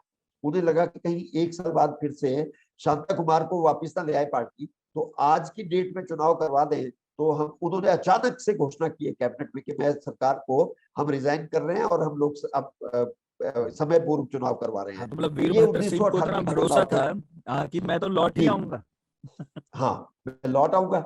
और साल भर इसी पहले भरोसे चुनाव पे करा उन्होंने लिए। वाह। उन्होंने 1 साल पहले चुनाव करा दिए 1998 में। और शांता कुमार जी को भी यही समझ आया कि वीरभद्र सिंह जैसा नेता चूक नहीं सकता। अगर उन्होंने ये अनाउंसमेंट कर दी है कि वो 1 साल पहले चुनाव करा रहे हैं, तो उनके पास सारी रिपोर्ट होगी और सोच बीजेपी समझ के। सत्ता में आएगी नहीं। तो उन्होंने अपना पल्ला झाड़ लिया। उन्होंने कहा मोदी देखे, धूमल जी देखे, मुझे भाई हिमाचल की राजनीति से कोई लेना देना नहीं, मैं सेंटर की अच्छा, राजनीति करूंगा। शांता जी ने तो तो लीड करने से ही मना कर दिया। जी 98 वाला विधानसभा चुनाव, कि जी मैं भाजपा को लीड उन, नहीं कर पाऊंगा जी, उन, नेता चुन उनसे लो। पूछा था, उनसे अच्छा। पूछा गया कि हाँ शांता जी, वाजपेयी जी ने उनसे पूछा, अडवाणी जी ने पूछा कि शांता जी, भाजपा को आप लीड करेंगे, हिमाचल में मुख्यमंत्री रहे हो 2 बार के, तो आप ही हमारा चेहरा हो। उन्होंने कहा कि नहीं, मैं राज्य की राजनीति, केंद्र की राजनीति करूंगा। तो धूमल जी अच्छा। को कहा गया कि फिर आप कीजिए। हाँ तब तो हाँ केंद्र में भाजपा आई गई थी, पर इनकी एनडीए की सरकार जी थी। जी जी, तो उन्होंने कहा मुझे केंद्र जाना है, तो केंद्र की, तो धूमल जी को एक ऐसी पार्टी मिली जो, जिसका कोई सिर पैर नहीं था, कुछ नहीं था, और बहुत बुरी हालत में थी, और वीरभद्र सिंह जैसा एक कॉन्फिडेंट दुश्मन सामने था, जिसको पक्का पता था कि वो वापिस आ रहा है, 1 साल पहले चुनाव करवा रहा है। तो 1998 के चुनाव इस हालात में हुए थे कि जबकि बीजेपी ये मान के चल रही थी कि बीजेपी को सत्ता में वापिस नहीं आना, ये एक औपचारिकता है। मोदी जी उस समय हिमाचल के प्रभारी थे, ये राष्ट्रीय अध्यक्ष जेपी नड्डा उस समय धूमल जी के सिपाही थे यहाँ पे। और वो उनके मतलब, अगर आप नड्डा जी और की मोदी जी की जोड़ी यहीं से बनी थी, अच्छा 1998 के चुनाव से ही, यहीं से अच्छा, ये नड्डा जोड़ी जी बनी पर वहां क्या थी। पद था? उसमें नड्डा जी तो एमएलए थे, ये अच्छा। 1993 के चुनाव में विधायक चुन के आए, और उस समय हिमाचल में सिर्फ 7 विधायक चुन के आए थे बीजेपी के, सिर्फ 7। हम्म। तो 7 विधायकों में Nadda ji leader of opposition बने थे हिमाचल विधानसभा में, ये विपक्ष के नेता अच्छा बने थे। अच्छा। और सिर्फ 7 विधायकों के, तो उसमें बड़ा इशू था। इन्होंने कहा कि मुझे विपक्ष का नेता बनाया जाए, तो वीरभद्र जी मजाक उड़ाते थे, अरे 7 आदमियों का नेता कोई विपक्ष का नेता होता है, आप हो भाजपा दल के नेता। एक बार कह दिया आप गिरोह के नेता हो, भाजपा के जो गिरोह है उसके नेता हो। तो बड़ी वो चली जद्दोजहद। और पर हम्म नड्डा जी ने बहुत अच्छी ऑपोजिशन की, मतलब बहुत हम्म। प्रभावशाली ऑपोजिशन की, वो 7 आदमियों की। उसमें आपको याद होगा पंडित सुखराम जो हिमाचल से थे संचार मंत्री, उनका घोटाला हुआ था, और वो कांग्रेस में थे। तो नड्डा जी ने बहुत ही इंटरेस्टिंग विधानसभा में एक टेलीफोन पे स्वंग रचा था। बड़े अच्छे आर्टिस्ट हैं ये, शायद आप लोगों को दिल्ली में कभी देखने को मिला नहीं होगा। ये बहुत अच्छे आर्टिस्ट है, इन्होंने हिमाचल विधानसभा में स्वंग रचा। एक टेलीफोन लेके आ गए थे इंस्ट्रूमेंट, और फोन पे इन्होंने अनिल शर्मा जो बेटे हैं अभी मंडी से खड़े हुए हैं, किशन कपूर जो आजकल हमारे एमपी हैं, एक तरफ उन्होंने फोन पकड़ा, एक तरफ नड्डा जी ने फोन पकड़ा, और जो इनकी वार्तालाप थी बहुत इंटरेस्टिंग थी कि अरे कांग्रेस से बोल रहा हूँ, सुखराम बोल रहा हूँ, कहाँ है, कितना पैसा मिल जाएगा भाई। तो बहुत अरे इंटरेस्टिंग इन्होंने, हाँ, मतलब वो बहुत विधानसभा ही में दौर ऑन था। रिकॉर्ड जेपी नड्डा साहब हाँ ने वहां स्वांग बिल्कुल, रचा, कॉल स्वांग करके रचा, ऐसे आवाज निकाल के। बिल्कुल। नड्डा बने सुखराम, और किशन कपूर बने अनिल शर्मा उनके बेटे, ये उनका रोल में थे। तो उस समय वीरभद्र सिंह ने दोनों को निष्कासित कर दिया, मतलब वो विधानसभा से निकाल दिया 7 दिन के लिए, हाँ सब कुछ निकलवा दिया। बहुत हंगामा हुआ। हाँ, हम्म। तो वो दौर था। उसके बाद नड्डा जी एक नेता के तौर पे सामने आए, और फाइनली उभरे। लेकिन क्या हुआ कि 1998 में, क्योंकि धूमल जी को चेहरा बना दिया गया, तो नड्डा जी उसमें जूनियर भी थे उसमें, तो उसमें धूमल जी को आगे ले आए मोदी जी। तो नड्डा जी ने एक मतलब बिल्कुल बड़े सशक्त भूमिका निभाई उस सरकार में, और ये स्वास्थ्य मंत्री बने थे उसमें। और वो सरकार भी बड़े हिचकोले खा के बनी थी। अगर आप 1998 की सरकार को देखें, तो शायद पिछले 30 सालों में जो आपने पहले भी अपने हिस्ट्री आपको एक दिन बताई थी कि वो किस तरह से सरकार बनी। और एक विधायक जो अरे था वो वो कवाला किस्सा थे। तो बहुत इंटरेस्टिंग है, सुनाइए प्लीज। 98 में मोदी जी ने क्या कमाल किया, बताइए बताइए।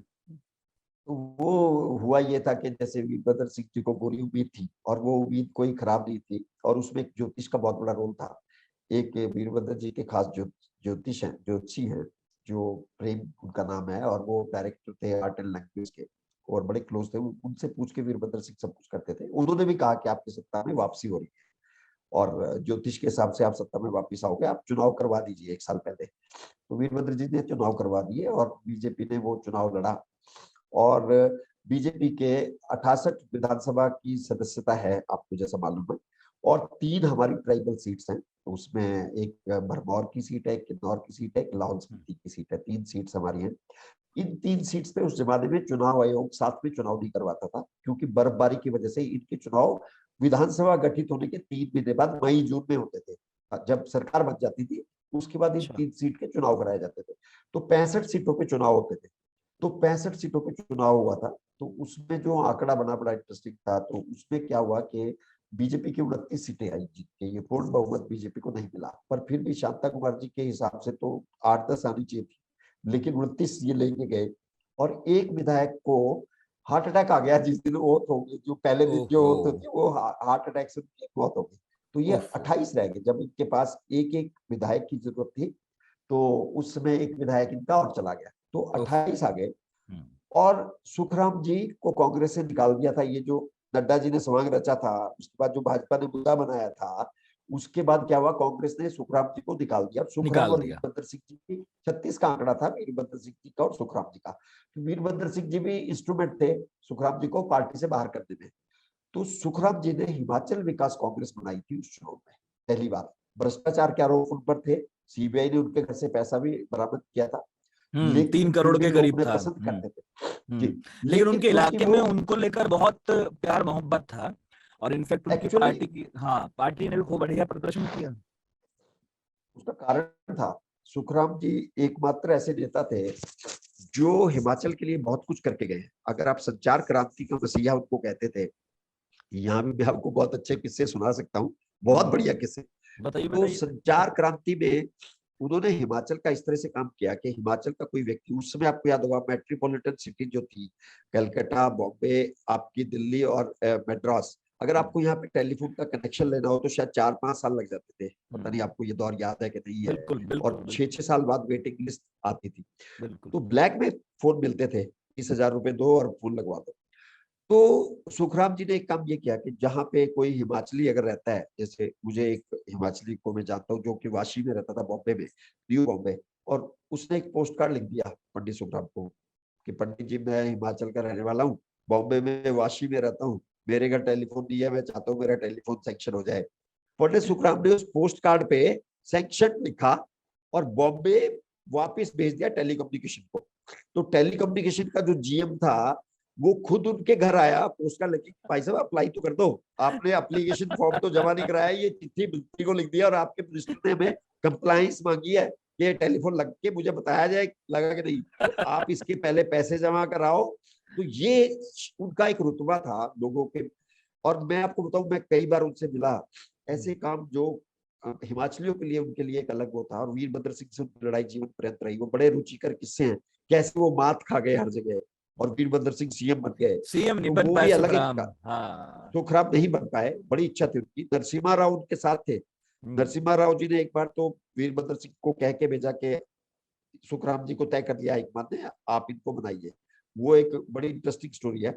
लेकिन मैं आपको पर बता रहा हूँ मैं, हाँ, उनको मैं बीच में बोल रहा हूँ, लेकिन कि वीरभद्र सिंह ने भले ही पार्टी को तोड़ने की धमकियां दी होंगी, लेकिन जी उन्होंने कभी भी इस बात से पीछे थोड़ा नहीं हटे वो कि मैं सीएम नहीं बनूंगा, वो सीएम ही हाँ बनना है मुझे। बिल्कुल। तो सुखराम जी को संचार क्रांति का मसीहा कहा जाता था हिमाचल में।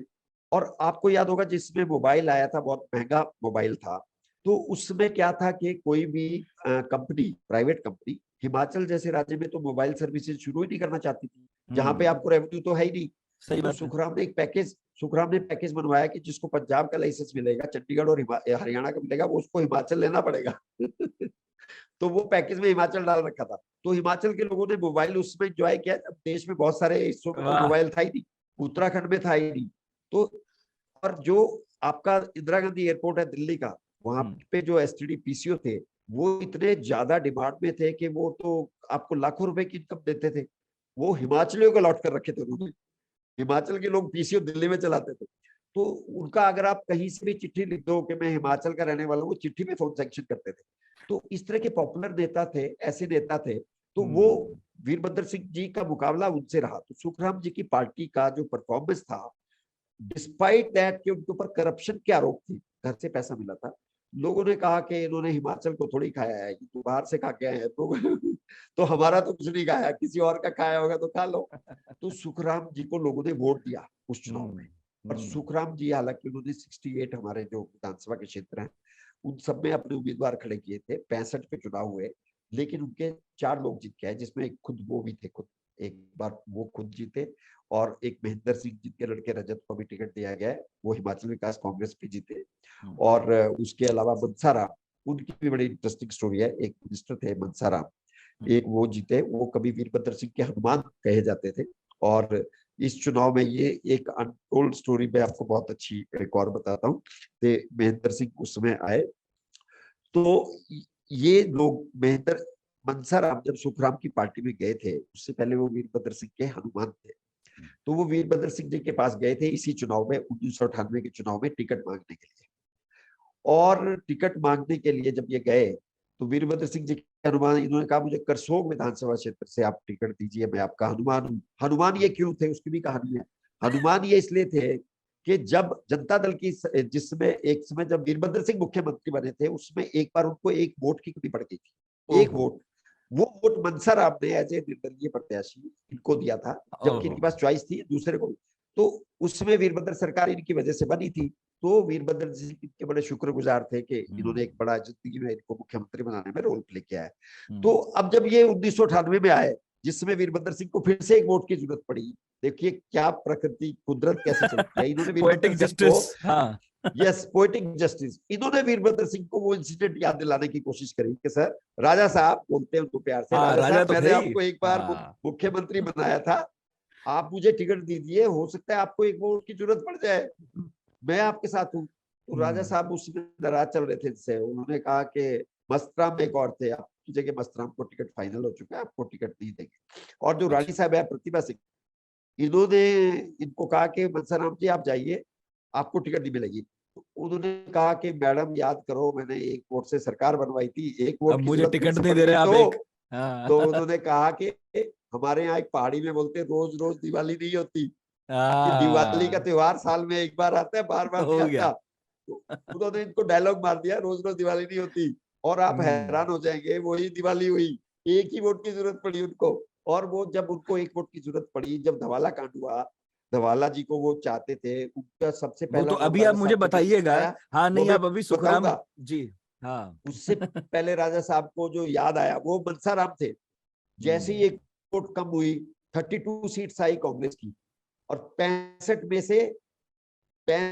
से अगर 33 आ जाती तो सरकार थी, ओहो, आधी थी ना। 65 में से 33 सीट अगर आपको मिल गई तो आप सरकार बना गए। आपको एक सीट कम आई, मनसाराम कह के क्या था करते कि क्या पता आपको एक सीट की जरूरत पड़ जाए, लेकिन तो उन्होंने कहा लेकिन क्या, रोज रोज। नहीं, लेकिन क्या वो जीत गए थे मस्तराम जी जो खड़े हुए थे? नहीं नहीं, मनसाराम जीते। ओहो, वो जीते भी तभी नहीं, तो, ओहो, नहीं, जीते भी मनसाराम, पर वो जीते सुखराम की पार्टी से।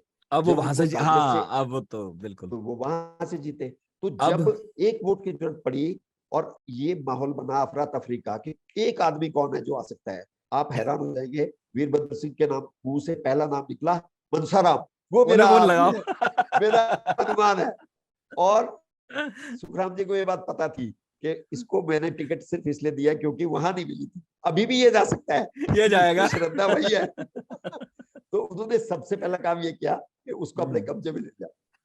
तो बंसाराम जी को कब्जे में लिया, बाकी भी 4 लोग ये हुए और उनको पंजाब शिफ्ट कर दिया गया, ताकि, तो अब एक आदमी जो था, एक आदमी की जरूरत थी। बीजेपी के साथ सुखराम जी की पार्टी ने बीजेपी को समर्थन दे दिया। बीजेपी में ऐसे 29 लोगों की पार्टी थी, एक आदमी की डेथ हो गई तो वो 28 की रह गई, उसको 4 लोगों का समर्थन मिला, वो भी कितना हो गई, 32। 32 हो गया, उन्हें भी एक चाहिए, 33 चाहिए। यस, तो जिसके पास 33 हो गए उसकी बनेगी सरकार। ओहो, मोदी जी थे इंचार्ज। तो इस सारी जद्दोजहद में क्या हुआ, एक ही आदमी था निर्दलीय, जो था रमेश धवाला, जिनको अभी बीजेपी ने देहरा से टिकट दिया है इस बार। रमेश धवाला निर्दलीय विधायक जीत गए थे, और इनके साथ भी वही हुआ था जो मनसाराम के साथ वीरभद्र सिंह ने कांग्रेस में किया था। ये शांता कुमार के आदमी थे। अच्छा, तो इनका टिकट काटा था धूमल खेमे ने। धूमल खेमे ने इनका टिकट काटा था कि इसको टिकट मत दो, ये जीतेगा नहीं, ये जीत गया। मतलब टिकट मिला नहीं था इनको, काटना तो क्या था, ये कभी थे नहीं, टिकट मांग रहे मतलब थे, बेसिकली तो इनको कांग्रेसी टिकट ही थे, लेकिन अब नहीं निर्दलीय नहीं नहीं होकर नहीं हम्म, नहीं नहीं नहीं, अच्छा, सॉरी, धवाला जी बेसिकली बेसिकली हाँ, भाजपा ही थे, भाजपा के भाजपा ही थे, थे, और जी जी जी, शांता के समर्थक थे, शांता जी बिल्कुल, के भक्त थे।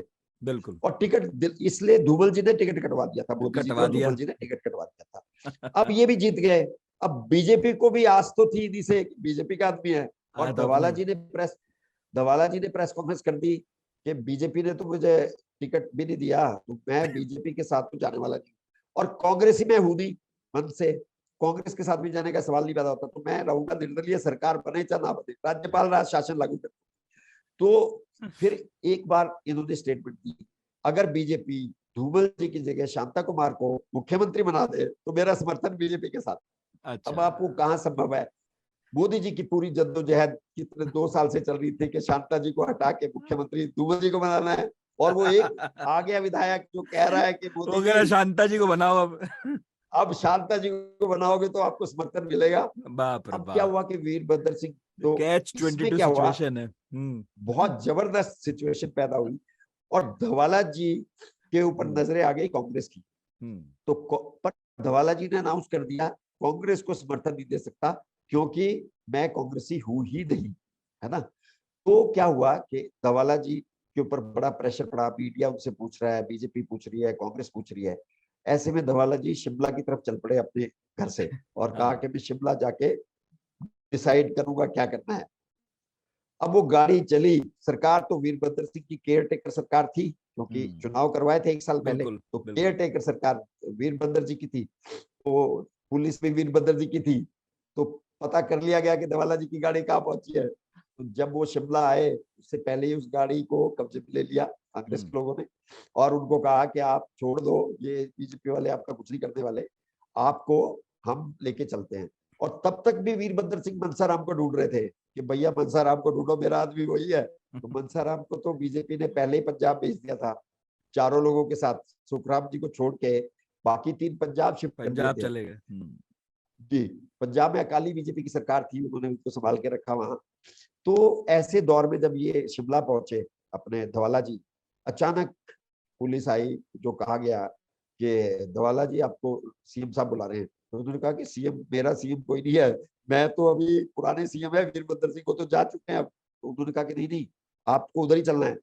इन्होंने थोड़ा विरोध किया होगा कि गाड़ी टूट गई उस विरोध में, कुछ लोगों ने शीशा तोड़ दिया, कुछ वो हुआ, तो इनको दूसरी गाड़ी में बिठाया गया और वीरभद्र सिंह जी के घर पहुंचा दिया गया। अब अच्छा। ये जाना नहीं चाहते थे, वहां जाके ये सेटल हो गए, उसी घर में रखा गया। फिर इनको कहा गया कि अब आप हमें समर्थन, फिर जो भी हुआ वो मजबूर होके इन्होंने अगले दिन ये कह दिया कि मेरा समर्थन बीजेपी के साथ नहीं है, मेरा अब समर्थन है कांग्रेस के साथ हूँ मैं। कांग्रेस के साथ। कांग्रेस हो गई 33, उनके साथ एक आदमी का समर्थन मिल गया, और हम्म। बीजेपी रह गई विद सुखराम की पार्टी 32। 32। तो ऐसे में क्या हुआ, वीरभद्र सिंह की सरकार ने शपथ ली, और वो शपथ समारोह भी अगर आप कभी, मैं याद करता हूँ उसको, इतना अफरा तफरी में हुआ नहीं, तो आमतौर पर इतना बढ़िया तरीके से राजभवन तैयार किए जाते हैं, वो किए जाते हैं।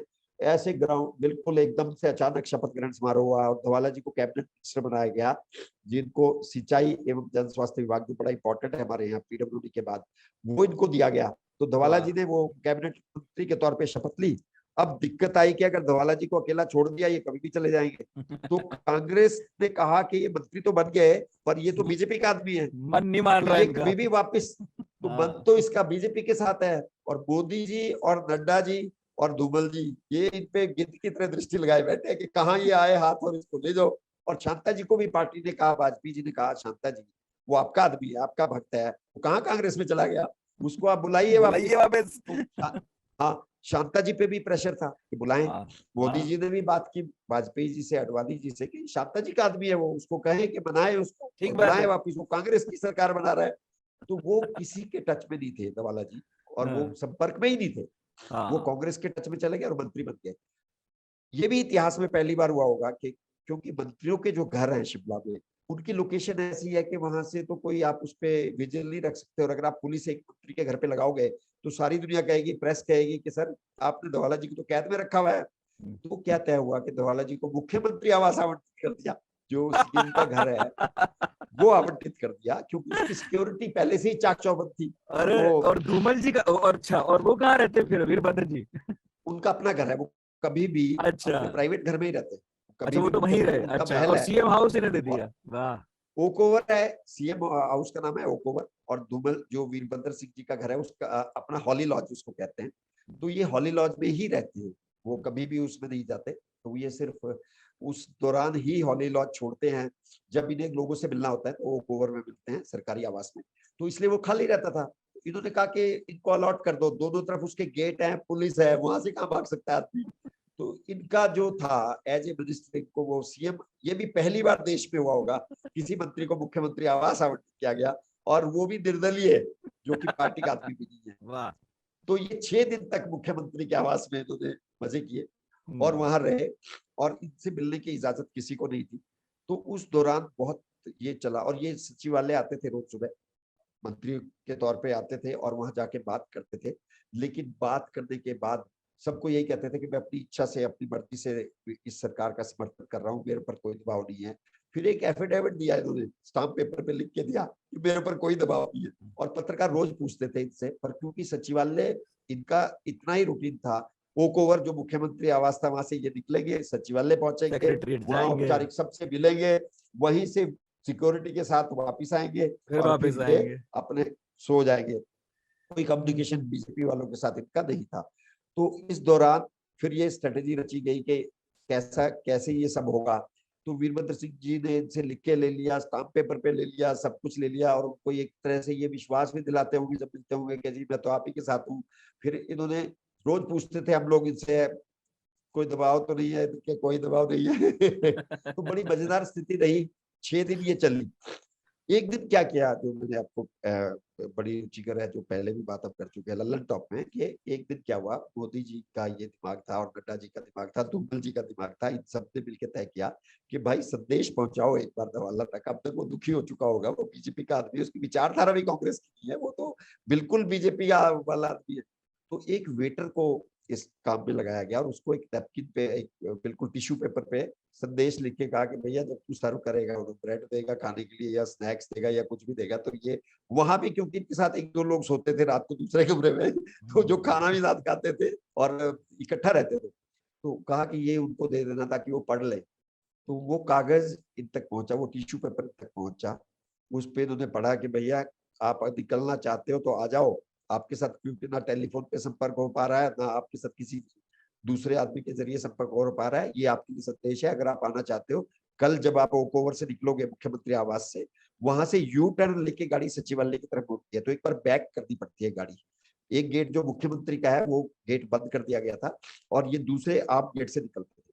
तो इन्हें कहा गया कि जब आप निकलोगे, सामने एक गाड़ी खड़ी होगी जिसमें नड्डा जी ने और ये मोदी जी ने और धूमल जी ने भेज रखी होगी, और राकेश पठानिया जो अभी वन मंत्री हैं, वो यूथ था, उस अभी भी यूथ है, उसमें भी यूथ थे, और एक प्रवीण शर्मा थे जो उस समय बड़े मतलब यंग थे, उनको लगाया गया इस काम में। वो एक गाड़ी लेके वहां गए और उस संदेश था कि आप वहां पे जब गाड़ी बैक होगी और थोड़ी स्लो होगी, आप छलांग मारना, और छलांग मार के आप उस गाड़ी के बाद सीधे सामने बीजेपी की गाड़ी होगी, उसमें बैठ जाना, वो आपको खुद लेके मोदी जी के पास चले जाएंगे, आपकी सारी समस्या का हल हो जाएगा। पूरा और प्लान ये बन क्योंकि गया। खुद दुखी भी हो चुके थे, और क्योंकि एक तरह से दुखी तो थे, क्योंकि जब जिस तरह से इनके ऊपर पहरा था, उस पहरे में आदमी कोई जिंदगी भी नहीं जी पा रहे थे। इन्होंने वही किया, एक तरह से जंप मारा, छलांग मारी, और ये कूद के बैठ गए बीजेपी की गाड़ी में। और सिक्योरिटी वाले थोड़ी दूर भागे, फिर उन्हें लगा कि पकड़ना मुश्किल है, तो उन्होंने एसपी साहब को रिपोर्ट किया कि बाप रे अभी बाप। हम सर ले नहीं पा रहे, वो चले गए हैं। पर उसके बावजूद बीजेपी ने इस चीज को सीक्रेट रखा उस दिन।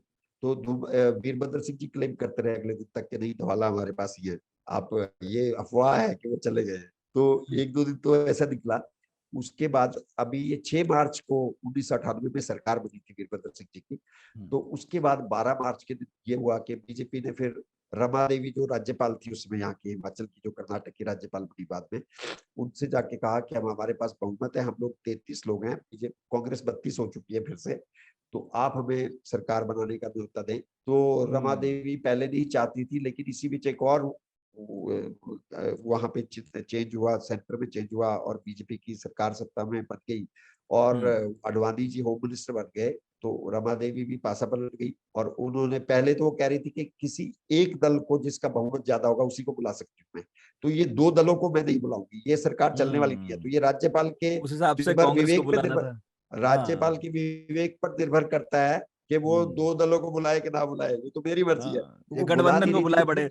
हाँ, हाँ। तो वो वीरभद्र की सरकार को बहुमत ना होने के बावजूद चलाई जा रही थी 32 के साथ।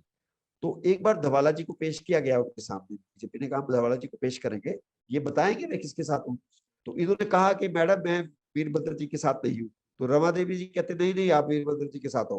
उन्होंने कहा कि नहीं मैडम, मैं यही बताने तो आया हूँ आपको, मैं आपके साथ नहीं हूँ, मैं बीजेपी के साथ हूँ, मैं तो बीजेपी का आदमी हूँ, सिर्फ एक ही शर्त है कि वो शांता जी को मना दे, तो वो अरे। हमारी इंटरनल वो है। तो रमा देवी ने कहा कि नहीं नहीं, इसने शराब पे रखी थी, इसकी बात अरे। पे विश्वास नहीं है। तो जबकि ये शराब नहीं पीते, तो वो एक बड़ा, मतलब राज्यपाल भी कैसे काम करते हैं आप सोच सकते क्या हैं। कमाल तो ड्रामा है। उस दौरान फिर ऐसा हुआ कि कुल मिला के मैं आपको बताऊं कि बीजेपी ने फिर कहा कि हमें बुलाया जाए, तो रमा देवी जी ने इनवाइट किया इनको कि आप आइए और सरकार बनाइए। तो उससे पहले वीरभद्र सिंह ने कहा कि नहीं, हम बहुमत साबित करेंगे। 12 मार्च को डेट रखी गई, 1998 में विधानसभा बुलाई गई। और उससे पहले शिमला की सड़कों पे इतनी टेंशन पैदा हुई कि जो अपर हिमाचल और लोअर हिमाचल की पॉलिटिक्स यहाँ कही जाती है, उसके तहत अपर हिमाचल के बहुत सारे लोग वीरभद्र सिंह के समर्थन में शिमला में आ गए, और लोअर हिमाचल से लोग धूमल जी के समर्थन में आ गए। ऐसा लग रहा था कि जैसे सुबह यहाँ पे सड़कों पे शक्ति प्रदर्शन होगा, सड़कों पे लड़ाई होगी। लेकिन बहुत बारिश हुई, बहुत, भगवान ने शायद इस चीज को टालना था, बारिश की वजह से लोग लड़ नहीं पाए, विधानसभा लगी, और वीरभद्र सिंह जी ने बहुमत साबित करने से पहले ही अपना रिजाइन दे दिया, और उन्होंने कहा कि मैं अपना त्याग पत्र देता हूँ। तो धवाला जी चले गए बीजेपी के साथ, और उसके बाद बीजेपी को इनवाइट किया गया। और फिर बीजेपी ने क्या किया, प्रो टर्म स्पीकर बने ठाकुर रामलाल, क्योंकि वो सीनियर मोस्ट थे मेंबर, तो प्रो टर्म स्पीकर वही बन जाता है। उसके बाद विधानसभा अध्यक्ष का चुनाव होना था। तो बीजेपी अगर अपने एक आदमी को विधानसभा में अध्यक्ष बनाती तो फिर वो 32 पे आ जाती, क्योंकि वो तो फिर नॉन कम हो जाते। पॉलिटिकल है। तो हाँ। वो 32-32 हो गई थी। तो वो एक संवैधानिक संकट वाली स्थिति थी कि फिर 32 ही विधायक सत्ता में है और 32 ही विपक्ष में है। तो इसका जबरदस्त एक तोड़ निकाला गया, जो कि स्ट्रेटेजी थी जो बहुत ही जबरदस्त थी, कि सुखराम के एक समर्थक थे गुलाब सिंह, जिनका टिकट अभी नहीं मिला है जिनको, वो थे सुखराम के साथ, पर वीरभद्र विरोधी थे, और वो थे कांग्रेस में। तो स्पीकर तो क्योंकि किसी भी पार्टी से बन सकता है, कांग्रेस से भी बन सकता है, बीजेपी, तो बीजेपी को ये बात समझ आ गई, अपना विधायक वेस्ट नहीं करना है स्पीकर के लिए। तो उन्होंने उन्होंने क्या किया, अंदर से सांठगांठ कर ली कांग्रेस के विधायक से कि भैया वाह तुम्हें देंगे, और वाह वाह।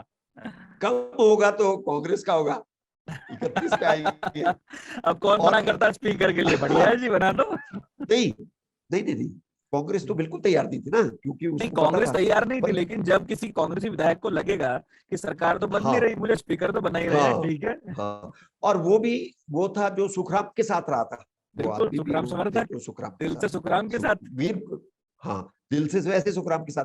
तो वो क्या हुआ, जब विधानसभा के लिए कांग्रेस ने अपना एक प्रत्याशी तय किया, गंगूराम मुसाफिर, कि ये आप बनेंगे नामांकन, और क्योंकि बराबर बराबर विधायक थे, कांग्रेस इसको फाइट करना चाह रही थी कि हम वोटिंग कराएंगे इसमें कौन स्पीकर बनेगा। तो बीजेपी ने कहा, अरे हम तो आपका स्पीकर बना रहे हैं, हम अपना बना ही नहीं आप बना लो। रहे।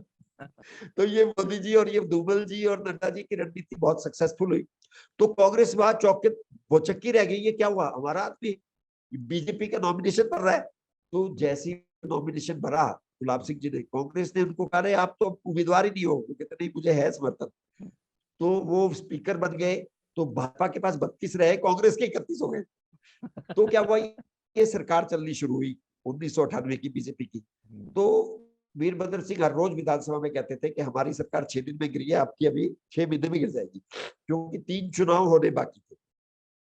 और आप सोचो वो 3 चुनाव कितने इंटरेस्टिंग थे, कि वो जिसकी तरफ 3 सीटों गए, पर, हाँ, जो 65 पे तो हो गए, 3 बच गई। हाँ, अगर उनमें से भी कांग्रेस के पक्ष में आ जाती, फिर बराबर थे, 2 आ जाती तो जीत जाते। तो वो तीनों, कांग्रेस ने बहुत मेहनत की थी कि वो किसी तरह से वो 3 सीट जीते हैं, लेकिन क्योंकि एक बार सरकार बन चुकी थी, वो तीनों सीटें बीजेपी जीती। अरे। और एक और ड्रामा हुआ उस साल में, ये तो बड़े क्लासिकल चुनाव थे। सोलन सीट पे भाजपा के महेंद्र सोफत थे, जो चुनाव हार गए थे। कांग्रेस की वहां पे कृष्णा मोहिनी एक उम्मीदवार थी, 24 वोटों से जीती थी वो, 24 वोटों के अंतर से जीती। इस चुनाव में एक विधायक 6 वोटों से जीता था, 6। तो ये चुनाव बड़ा इंटरेस्टिंग था, हर जगह ऐसा ऐसा इक्वेशन, उसमें बैलेट पेपर थे। तो एक आरोप लगा कि कृष्णा मोहिनी जी के एजेंट ने, जब काउंटिंग एजेंट थे वो, वहां पे वोटिंग गिनती हो रही थी, उसको पता चल गया कि 24 वोटों का अंतर है, ज्यादा नहीं है। तो वो 24 वोटें पानी के साथ खा गई। अच्छा, निकल ही गए। अब उस समय ये बहुत बड़ी बात थी, वो खा गई, निकल गई। जब तक आप खा गए, बैलेट पेपर खा गए, तो वो तो अब आप काउंटिंग तो उनकी होगी जो है। अब तो वो साबित कर, डिक्लेयर, हाँ। और हाँ। डिक्लेयर हो गई, क्योंकि सरकार तो वीरभद्र सिंह की थी कांग्रेस की, वो डिक्लेयर हो गई। अब डिक्लेयर हो गई तो वो कोर्ट में चैलेंज होगा, मामला कोर्ट चला गया। ये जो बीजेपी के विधायक थे महेंद्र सोफत, इन्होंने उसको सुप्रीम कोर्ट तक लड़ा और सुप्रीम कोर्ट से वो अनसीट हो गई। वो सीट कांग्रेस की अनसीट हो गई, हालांकि गवर्नमेंट बीजेपी की बन चुकी थी। वहां वो सीट अनसीट हो गई और फिर से उस पर बाई इलेक्शन डिक्लेयर फिर होगा। हुआ। यहाँ भी क्या हुआ, जिस आदमी ने सुप्रीम कोर्ट तक लड़ाई लड़ी महेंद्र सोफत ने, पहली बार देश में ऐसा हुआ होगा, वो तो नेचुरल उम्मीदवार थे, पहले भी उनको टिकट मिली थी, वही as a candidate Supreme Court गए थे। मोदी जी और धूमल जी ने उसका टिकट काट दिया, वो शांता कुमार का था, वहां पे राजीव बिंदल को टिकट दे दिया। ऐसा कभी नहीं हुआ होगा कि जिस आदमी ने सुप्रीम कोर्ट तक केस लड़के अब सीट कराया कांग्रेस वाले को, उसको टिकट नहीं मिली। अब वही टिकट नहीं ले रहा है, उसे ही नहीं मिला। बढ़िया जी। वो पहली बार राजीव बिंदल जो प्रदेश अध्यक्ष बने और नाहन से अब चुनाव लड़ रहे हैं, उनकी एंट्री हिमाचल की राजनीति में हुई। तो पूरी तरह से एक धूमल युग का शुरुआत हुई 1998 में, और ये युग इतना लंबे समय तक चला कि शांता कुमार जी फिर कभी वापस नहीं आ पाए। वीरभद्र सिंह और धूमल के बीच में जो चुनावी जंग बाद में चली, उसमें बहुत सारे इंटरेस्टिंग किस्से हैं। मुझे लगता है थोड़ा सा इसको ब्रेक दे देते हैं, इसको फिर बाद में डिस्कस करेंगे। जरूर, पर ये फिर और बहुत ही कभी करेंगे। इंटरेस्टिंग। हाँ, बहुत पर मतलब इसके आप। बाद की जी। राजनीति भी बहुत ही जबरदस्त रही इसके बाद। और सुखराम और जो मनसाराम थे जिनका टिकट कटा था, ये खत्म करने से पहले आपको इसी एपिसोड में कंप्लीट कर देते हैं। वो बने मिनिस्टर, खाद्य और आपूर्ति मंत्री, civil supply minister, cabinet rank. अब उनकी पहली स्पीच हुई, पहली डिस्कशन हुई विधानसभा में महंगाई को लेकर। कांग्रेस ने इनिशिएट की कि महंगाई बहुत बढ़ गई है और बीजेपी इसको कंट्रोल नहीं कर पा रही।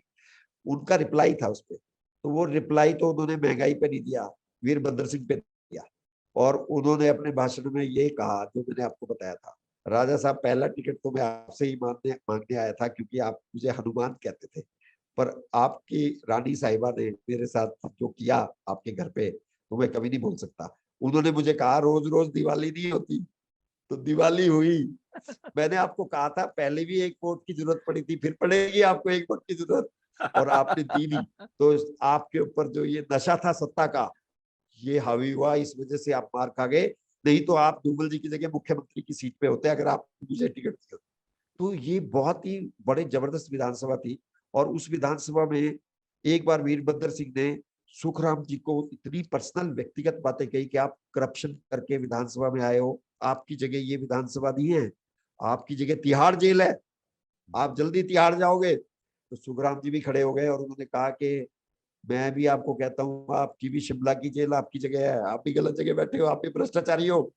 तो वीरभद्र सिंह जी बार बार उठ रहे थे बोलने के लिए, क्योंकि सीएम रहे थे इतना लंबा समय तक, उनको इजाजत की जरूरत नहीं थी। तो धूमल जी खड़े हो गए कि वीरभद्र जी, आप बार बार खड़े हो जाते हो अपनी सीट पे, आपको ये लोकतांत्रिक मूल्यों की बहुत जानकारी नहीं है कि स्पीकर साहब से इजाजत ली जाती है। तो वीरभद्र सिंह जी ने कहा ये धोखेबाज स्पीकर को मैं नहीं मानता, ये हमारा हमारा आदमी था, आप लोगों ने स्पीकर बना दिया, मैं नहीं मानता।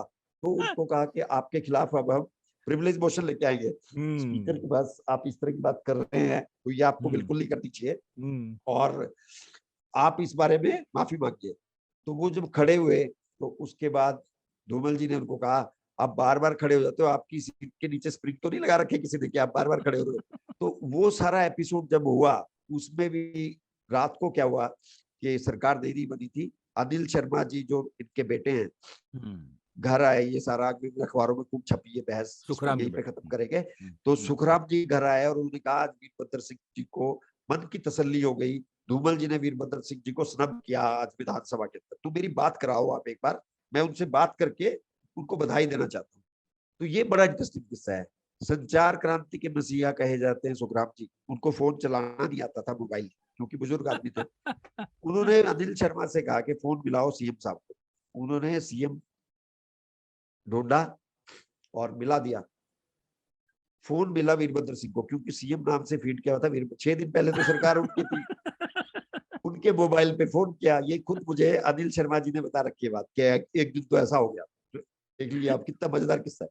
तो कहते मुझे पापा ने कहा कि यार वो मिलाओ, आज तो धूमल जी को बधाई दूं। उन्होंने क्या आज उसको सेट किया वीरभद्र सिंह को, आज मजा आ गया, स्नब किया।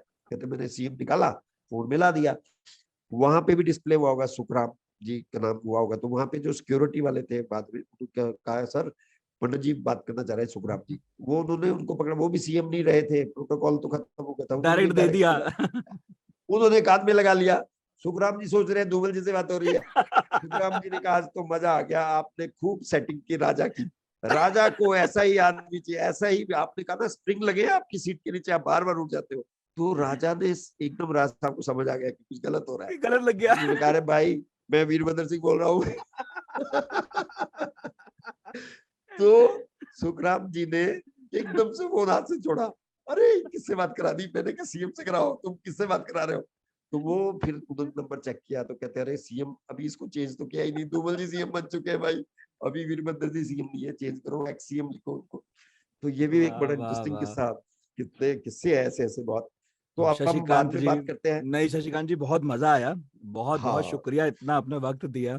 और मुझे, हम बिल्कुल बहुत सारे लोग हिमाचल प्रदेश की राजनीति को इतनी करीब से नहीं समझते, लेकिन जी, सचमुच जो कुछ भारत की राजनीति में है वो हिमाचल बिल्कुल प्रदेश की राजनीति में भी बराबर है। बहुत बहुत शुक्रिया बिल्कुल है। जुड़ने के लिए। चलिए, और बहुत फिर बढ़िया कभी दीपक जी, लंबी बहुत बात अच्छा लगा। करेंगे और जो कुछ रह जी गया उसे समेटेंगे। जी, बिल्कुल बिल्कुल पक्का, निश्चित। बहुत थैंक यू, बहुत शुक्रिया आपका। धन्यवाद। Okay okay okay. Thank you sir. नमस्कार।